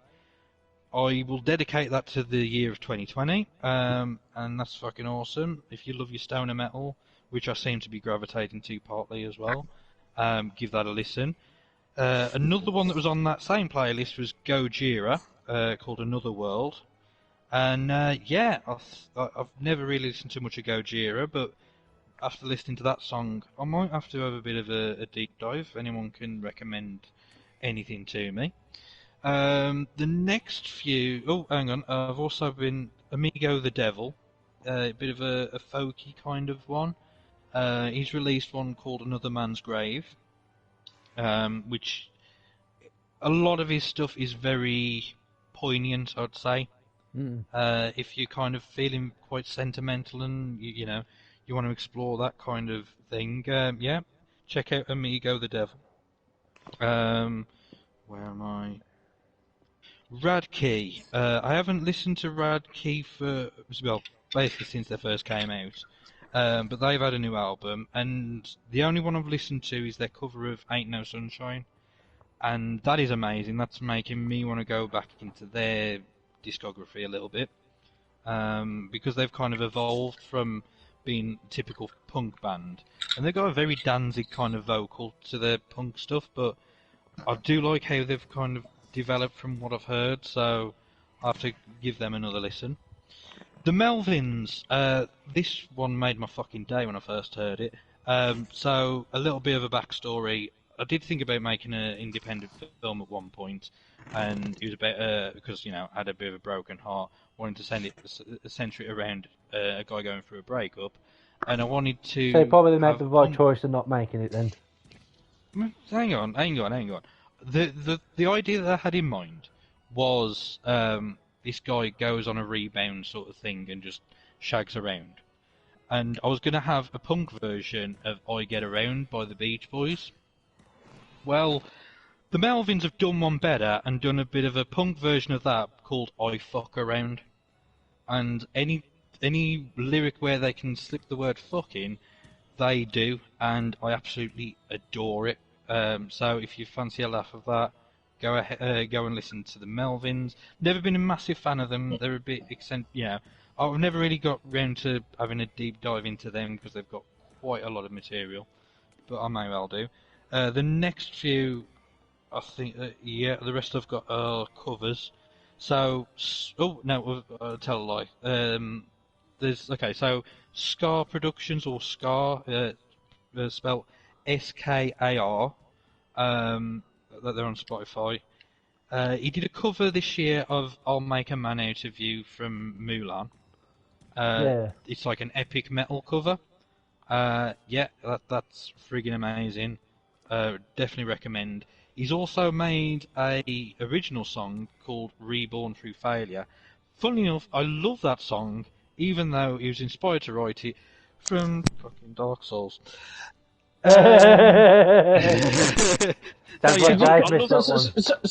Sorry, Tim. You cut out there for me. You're gonna say something about your soul. I'm beginning to realise that I like stuff that's inspired by Dark Souls, even if I hate Dark Souls. Dude, you're the biggest copper now. You should love Dark Souls. I should, but fuck that game. Moving on. 10-second songs. He does I think he does songs pretty much every month. Well, no. So, if you haven't heard 10 seconds, if you haven't heard him before, he does covers of songs in multiple styles. What he's been doing lately, past few years, is he'll take whichever is the most popular and make the full song version of it. Which in different styles every few seconds, ain't it? Yeah. But as I say, like whichever one gets the most popular vote of one of the styles that he's done, he'll make the full version. One that stood out on Halloween was he did a cover of Black Number 1 in a synthwave style. Yeah. But the ultimate one that I absolutely love, can't get enough of. He did a cover of Down with a Sickness at the start of the year, funnily enough. Yeah. But he did it in the style of Tears for Fears, and it works perfect. It just, you think it sounds weird, but then again, Disturbed did a cover of Tears for Fears, so why shouldn't it work? And it absolutely does. I think that's everything. The only thing I will give a mention to is Ailstorm have made an album. Pirate metal. The pirate metal band. The pirate metal band that don't dress like pirates anymore. They've had an album called Curse of the Crystal Coconut. I haven't got round to listening to that one, but then I looked at this discography. I've listened to the first 3 albums. They've got 3 albums since then, so I feel like I'm going to have another deep dive, which, isn't too much of a problem because I'm really getting into folky stuff as well. But, yeah. So that's my singles, EPs, random songs.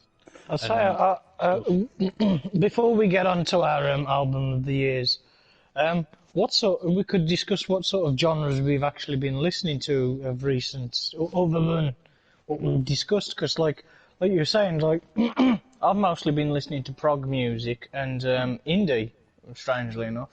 Okay. Been going back to my roots, so to speak, When you say indie, what like?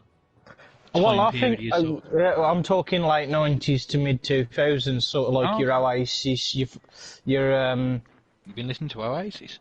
I have been listening to Oasis. That's surprising since your opinions on the Beatles. Yeah, well, it's maybe it's like me with Dark Souls. I like things that are inspired by it, even if I hate the source material. Well, yeah, it's like any good sequel. It takes the good from the original and improves upon it, and that's Oasis on the Beatles for me.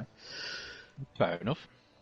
Or maybe Metallica. I can't really say anything about the Beatles because the majority of the bands I listen to are heavily inspired by the Beatles. I'm just not. I just don't get it. I don't get the hype. I just don't get. I wore around at that time. I just don't get it. Dave, let me point out. You either listen to the Beatles or listen to nothing. Well, I'm more of a Rolling Stone sort of guy, so I'd have had something to listen to in the 60s. But you get what I mean, though. They weren't exactly much. Fair, yeah. If you didn't have you didn't have the plethora of choice that we have today. Yeah. But nevertheless, if I was in that era, I'd have been listening to Elvis and the Rolling Stones. So you're more of an Elvis person than a Beatles person. I get it. Yeah. Okay. Which is kind of surprising since of how experimental you are. But yeah. But then again, I think I've only got more experimental since I was once compared to Primus live, and I was like, wonder who this Primus am. Saw Les Claypool play bass on Big Brown Beaver, and I was like, that's one hell of a compliment. I'm assuming you're comparing me to him because of my weirdness, rather than my actual talent. Yeah, we get compared a lot. Yeah, I can see the vibe aspect. I mean, I can't, I don't think any of us are up to that chops, because, and I mean, I'm not insulting anyone by saying that, because, I'm insulted, Tim. Sorry to insult you by, saying that you're not as good as a well-known, signed, highly praised artist. I do apologise if you take that as a personal insult. I mean, to me, even though Primus is one of my favourite bands, I'd still say Les Claypool is the second best bassist in my personal opinion, purely because he got all his inspiration from Geddy Lee. Fair enough. I mean, if he's admitted it himself, I don't think he'll take it much of an insult either. It's It's like, But I think yes, Geddy Lee said this in an interview. I can't see why Les Claypool says he's an influence. Don't sound anything remotely like Geddy Lee. I The don't know. man grew up listening to Rush. But yeah, so over the year then. So have you got like a kind of a time frame where you were listening to what and when? What, for the albums? Well, like when you're saying about like talk about listening, what we were listening to throughout the year. Well, I just did all of mine, so... Oh, okay. So I mean, I've had a quite mixed one, to be honest. Apparently, so going from the Spotify report and stuff, I was really into Lana Del Rey at the start of the year, which isn't surprising, but at the same time, I didn't realise how heavily I was. I mean, and then there's no surprise that I mentioned them quite heavily. Church of the Cosmic Skull and Green Lung were quite heavily this year as well. Mm. Yeah. I've yet to come to the one who, I've said about listening to the prog and the indie, but I'm definitely, we're definitely coming up to the album of the year now, I think. That's where the conversation's headed. Well, this is the thing, is like, I'm kind of, just kind of breaking down the full year for me. Over the summer, I mean, obviously I've been listening to my album of the year, then going into like the autumn, and I've been, kind of went back into Zombie and the Skeletones, which are another horror punk band. But what's kind of surprising to me is that, when I was younger, I think it's kind of a sign of my age, really, that it was the punkier songs that I was more gravitated to, and now it's the more slower, melancholy songs that I gravitate to now.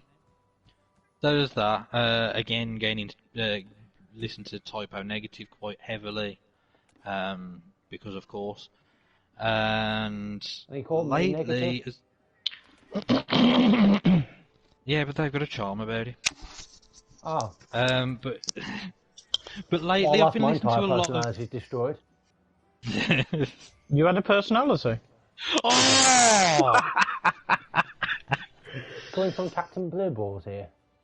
Oh, you leave Blueface out of this.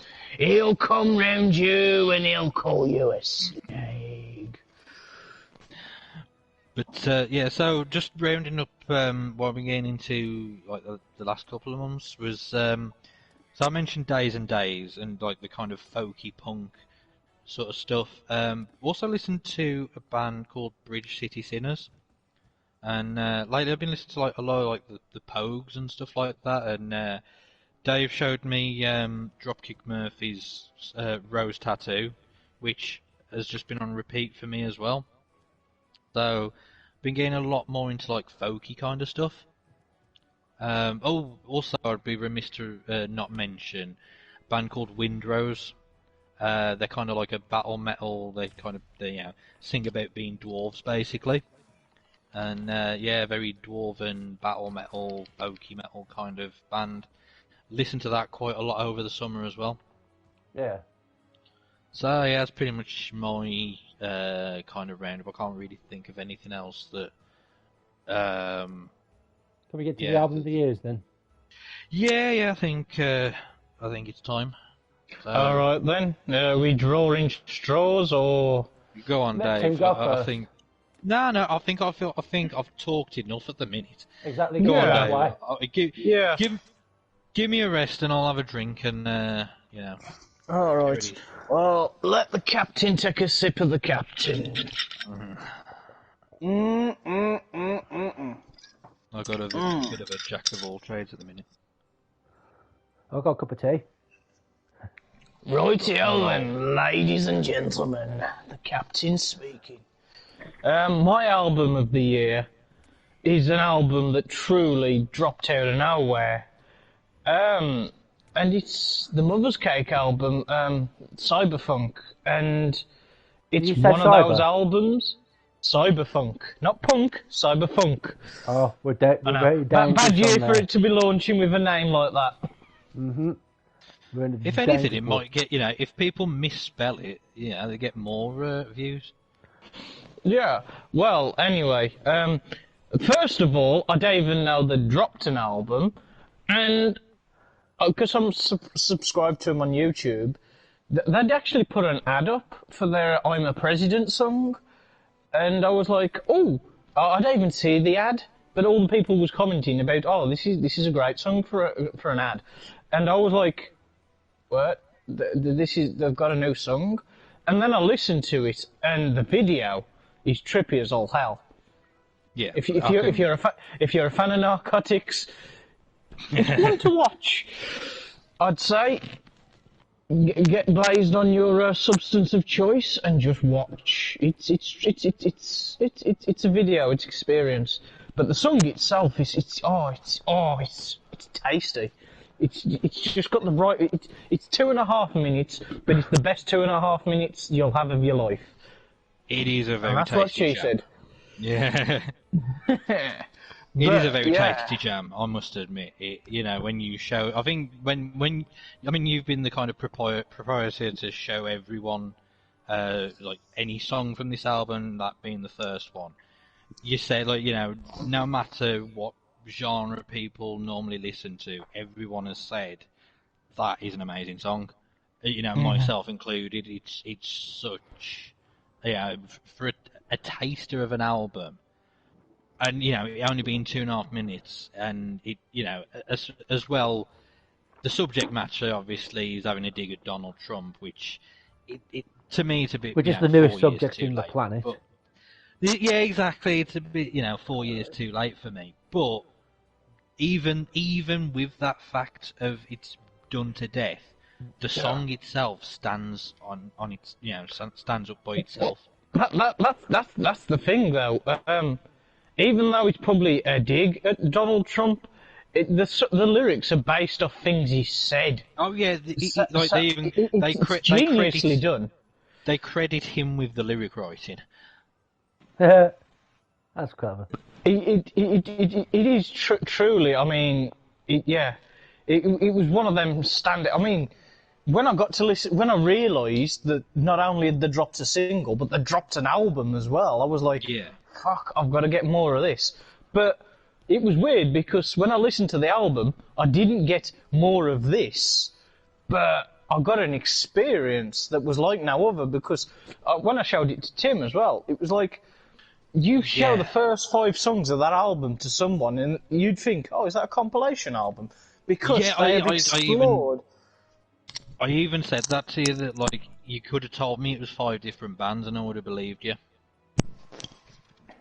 But it was like, with Cyberpunk, it does feel like different bands on different tracks. But with the last album that I showed Tim, Off the Beaten Track, and like the final track on that album, Soul Prison, that's a nice trippy video as well. Yeah. But it was like with Off the Beaten Track, Tim says it goes between different genres, but you can still tell it's the same band. With Cyberpunk, you genuinely could believe that it was a compilation album. But the thing is, as an album, normally that would disjoint it, but it flows so well one into the other. It really does. I don't know how they've done it. It's pure genius work. But the musicianship behind that band throughout the albums I've listened to, Off the Beaten Track and Cyberpunk being the 2 I've listened to the most, they're just fantastic musicians. And a shout out to a couple of other tracks as well, because I mean I showed it to our friend. We're gonna name drop now, anyway. Josh from Liberty Lies, and when I showed it him, he fell in love with the album, and bless him, he even brought me the album on vinyl for Christmas, or was it my birthday? I can't even bloody remember. No, it was my birthday, wore it. Yeah, good friend you are, Dave. I got a gift that I really loved, but I don't know how long I've had it. I think it's my birthday. It was your birthday. Trust me. I'm the goldfish memory. You expect me to remember the lyrics? Well, you do drink like a fish. No, not anymore. I don't. Yeah. You know when you mess. Just bait. But Oh well, I can't help being vaped and depressed, you know.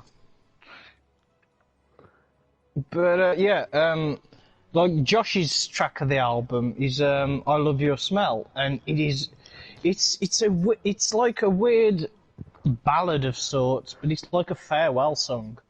And It's very melancholy, but comfortable as well. yeah, it's like comfort food. Yeah, you know, it's not good for you, but you kind of just enjoy the moment while you can. Mm-hmm. That's the way I feel about it. So yeah. And another standout track, two standout tracks for me is Toxic Brother, because can relate. Nah, joking. I love my brother, I do. Hey, I can relate. I'm Timmy Toxic, and I'm Yeah, I'm sure he's watching in Turkey. But yeah, that song kicked me on. It's like the thing is, it's the album starts with like this song called Tape Deck, which is like 20 seconds of just a tape deck making noise, and then it just goes boom, do do do do do. It bounces straight. It kicks you in the teeth. The song does when it kicks in, because it just comes out of nowhere after Tape Deck, and then it bounces into Toxic Brother. And the problem is the next track's called The Operator. Now, yeah, I'm pretty sure it's the. No. I've gone in the wrong order. The Operator comes after, you dumbass. But yeah, after that is Crystals in the Sky, and to me that's quite a forgettable track. But it doesn't help that it's sandwiched between Toxic Brother and I'm Your President, because to me, and then you've got Love Your Smell and The Operator, and those are to me my four favourite tracks off the album. And there's also Hit on Your Girl, which it's got such a fantastic proggy, like upbeat sort of bass that just it carries the song. It's like it's just it just carries the song, and it's like they just flow between each other, and yeah. And like with albums and music, if something grabs my attention, you know it has. And for me, this is just my album of the year. And it took Donald Trump being in power for it to be writ. I think that's a willing sacrifice I'm willing to make for such a banging album. Well, considering the fact you live in the UK. Right, exactly. Yeah. We've got our own shit to deal with. But yeah, I mean, the guys who are Richie, they ain't even from the USA either, so, you know, swings and roundabouts. Yeah. They're European. I can't remember the exact country because, let's face it, my geography and my memory are probably my two worst traits. So, don't ask me for directions. Who's next then? But did you want to do yours, Ryan, or? Yeah, go on then, might as well get it over and done with. Throughout the year, I haven't really been listening to proper bands per se, other than the stuff I've already said. I've obviously been playing a lot more video games, stuff like that, because I haven't really had the ability to go outside or anything. So, I think throughout the year I found different game soundtracks and stuff that I've really enjoyed, and I think that's what I'm going to pick. Honourable mention, it's not from this year, but it's got a re-release on the PS5 this year, so screw it. Devil May Cry 5's got an excellent soundtrack. Final Fantasy VII Remake's got a reorchestrated soundtrack, which is basically you've got that old PlayStation SNES melodies, but a full fat orchestra playing them, which is just I love the fact brilliant. that you mentioned the Devil May Cry 5 soundtrack, as I've got the Dante wig on. We were saying earlier. Oh yeah. I mean, And I'm dressed as Dante Santa Claus. Dante Claus? Dante Claus. Dante Claus. But yeah, those are two good ones. I think I played some licensed games as well. I mean, you've got the old SpongeBob Destroyer Human, so that's always got some good soundtracks on. I played Ghost of Tsushima, which is like, I've got that old Japanese folk stuff going on, which is pretty interesting. And alert for snowflakes, feminists, and all that jazz. I like the soundtrack from The Last of Us Part 2. It's got some really cool acoustic pieces from it. But I think the one I'm going to give to to my favourite one. It's the one that should have won the Game Award of the Year and / the Music Award, Doom Eternal. And take a shot for when Ryan talks about Doom. The game has begun. Well, the thing is... No, but Go on, Ryan, I've got my drink. I can take a sip for every time. I was going to say, all I'll say about it is, I haven't actually played Doom Eternal. I have played the one prior to it, though, and, What, 2016? Yeah, the 2016 one.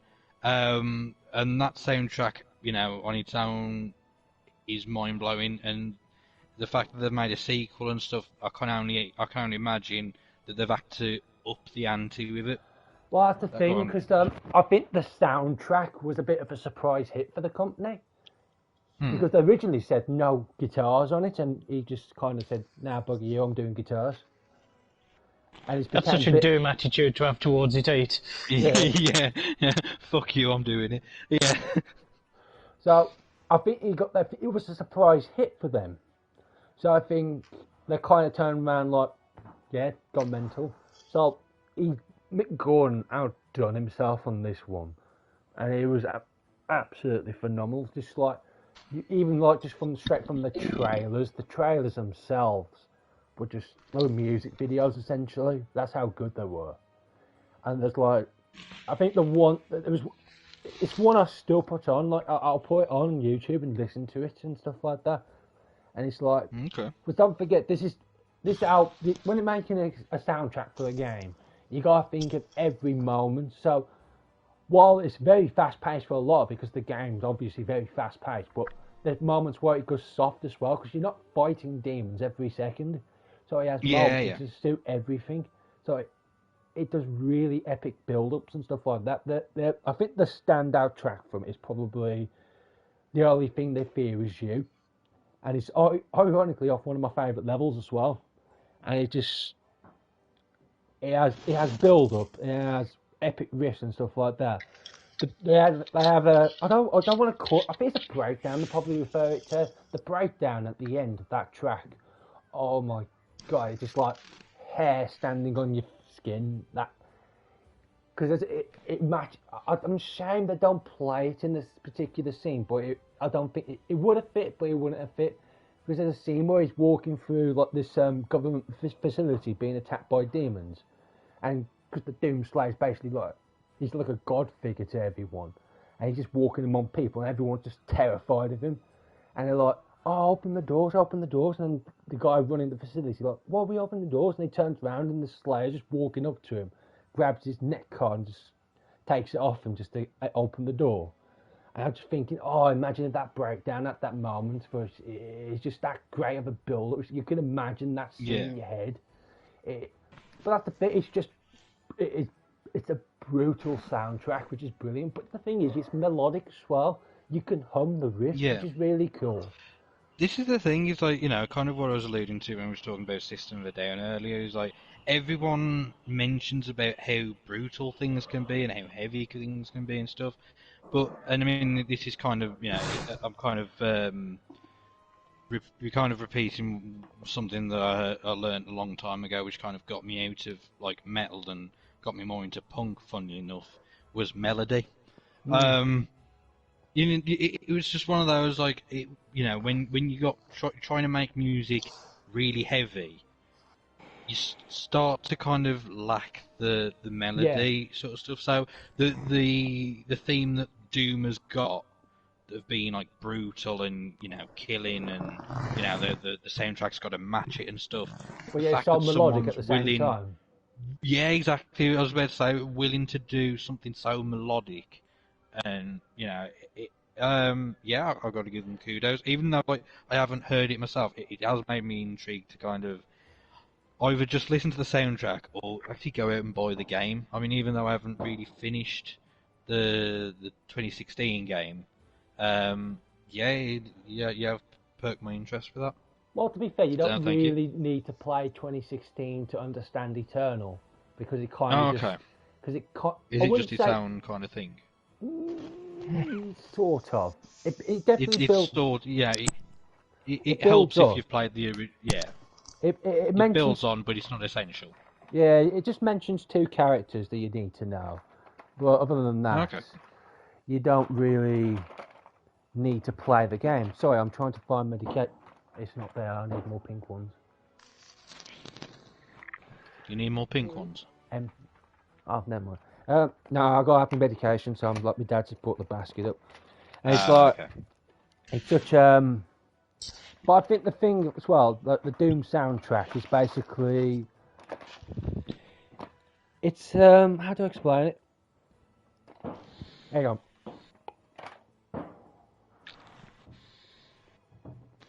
Right.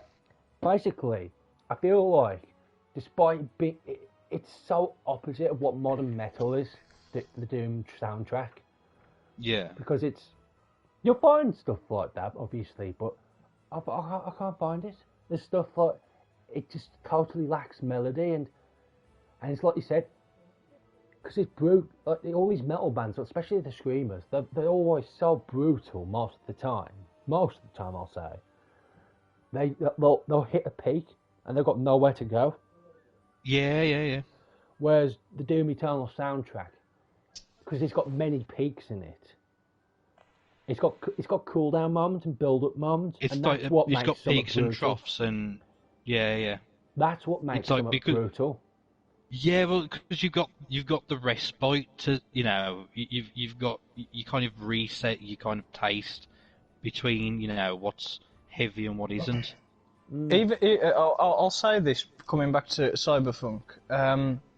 Even though it's not what you call a heavy album, it does have its peaks and troughs of the at moments it's throwing everything at you in Toxic Brother, and then it goes off into the Crystal Sky, and then it comes back at you with the I'm Your President, and then it goes into I Love Your Smell, and then after that it's like another upbeat. It's like it keeps sort of.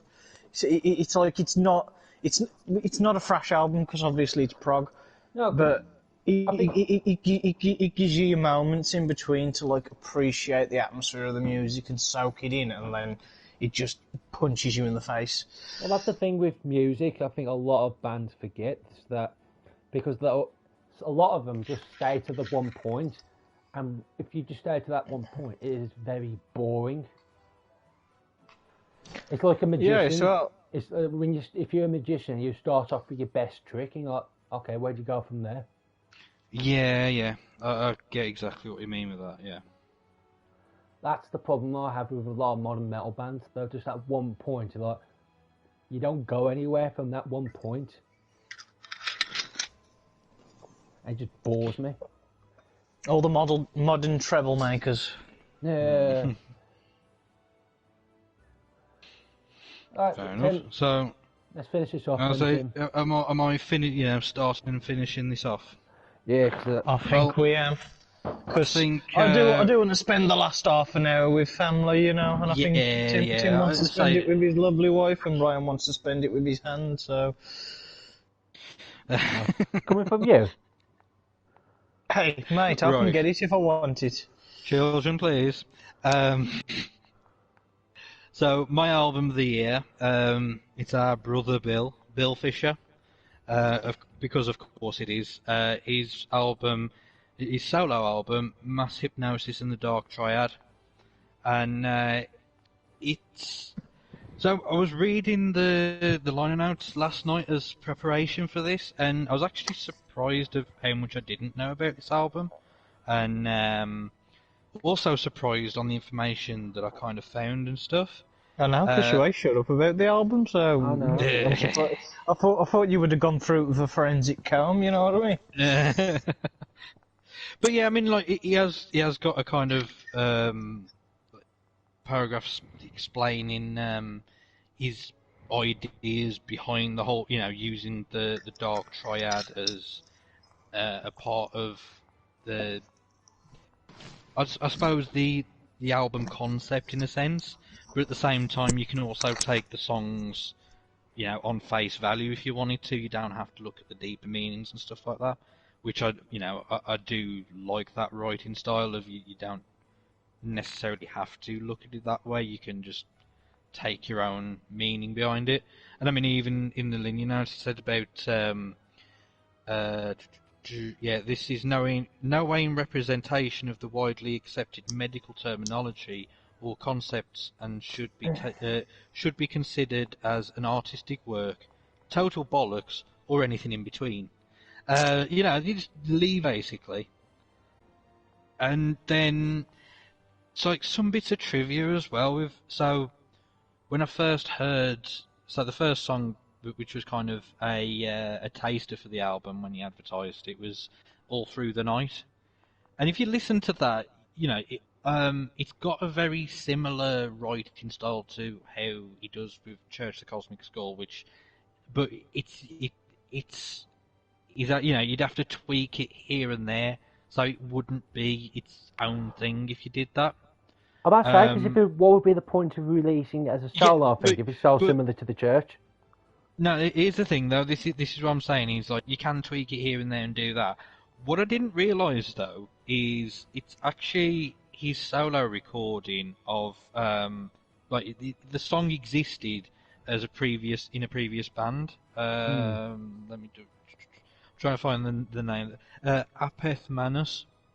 I can't find any of their stuff, but apparently, this was a song that they played. And then moving on to, there was a song that he released with a video as a single. It's an amazing video as well, to be quite honest, especially just thinking of the technical aspects of it. It's a very simple video, but very effective in the way it's done, because it's all recorded in reverse. But Celador, he puts his band before Church, Mammoth Wing. There was a version of that song, but it was called Do It. And again, I can't, it wasn't put on the album he did with them. But yeah, this whole album, looking at it, he almost kind of recorded it on a whim when he was recording the second album from another band with fellow Church member Caroline, Sister Caroline, as she's known in that one, and Dave remembers her well as being, having the look of the Irish. But yeah, their band Dystopian Future Movies, when they were recording their second album, he basically, they had a spare day of recording, so he just recorded a load of drums with a kind of a track. Let me just read. Sorry, I am being dyslexic and reading this at the same time as talking. Well, I was going to say about But yeah, he recorded the drums over a pre-recorded guide track, and basically recorded this album on a whim. As and there's parts. There's one song on here, psychopathy. I don't know if it's psychopathy or psychopathy, but he says that there's the original version of that had a chord sequence which became a verse of Church the Cosmic Skull song Movements in the Sky from the first album. And that one kind of shocked me, because when I first heard this album, that's the furthest away from Church the Cosmic Skull that this sounded. It's got such a polyrhythm, very chaotic kind of setup to it, which Church don't really have a lot of the time. They're more, harmonious and come together. They do have, polyrhythms here and there. I was going to say the way I'd describe Church of the Cosmic Skull at times is harmonised chaos. La la la la la la la la la la la la la la la la la la. But even then, that's not as chaotic as this one sounds, which, that's why it surprised me. So yeah, and even when before this album was released, he does put a newsletter out about, and you can kind of listen to track, but he'll put a track or two tracks a day, and he'll give you a bit of a meaning behind it and stuff like that. But again, he won't spoon feed every meaning to it. He'll let you make your mind up about it and stuff. And so yeah, I've already mentioned one of my standout tracks was Celador, which again, I don't want to say I didn't think too much of it when I first heard it. It's just one of those. It grew on me, and I found that a lot with his writing, especially like with Church Cosmic Skull's first album. It didn't hit me straight away like science fiction did. Science fiction was like a warm, comfy blanket after the. Yeah, I mean, it was like a gut punch when I first heard that. It was like in a good way, in that it just grabbed old me, and was like, yeah, I'm taking on this journey. It's like, fucking take me where you want. Well, it was a journey, wore it. Well, yeah. Whereas with the first album, it had to grow on me, and I'm finding that more with its writing styles. The more I listen to it, the more I'm starting to understand it a bit. So one of the standout songs is Cellar Door, and the other one, which comes straight after it on the album, is the Dark Triad, which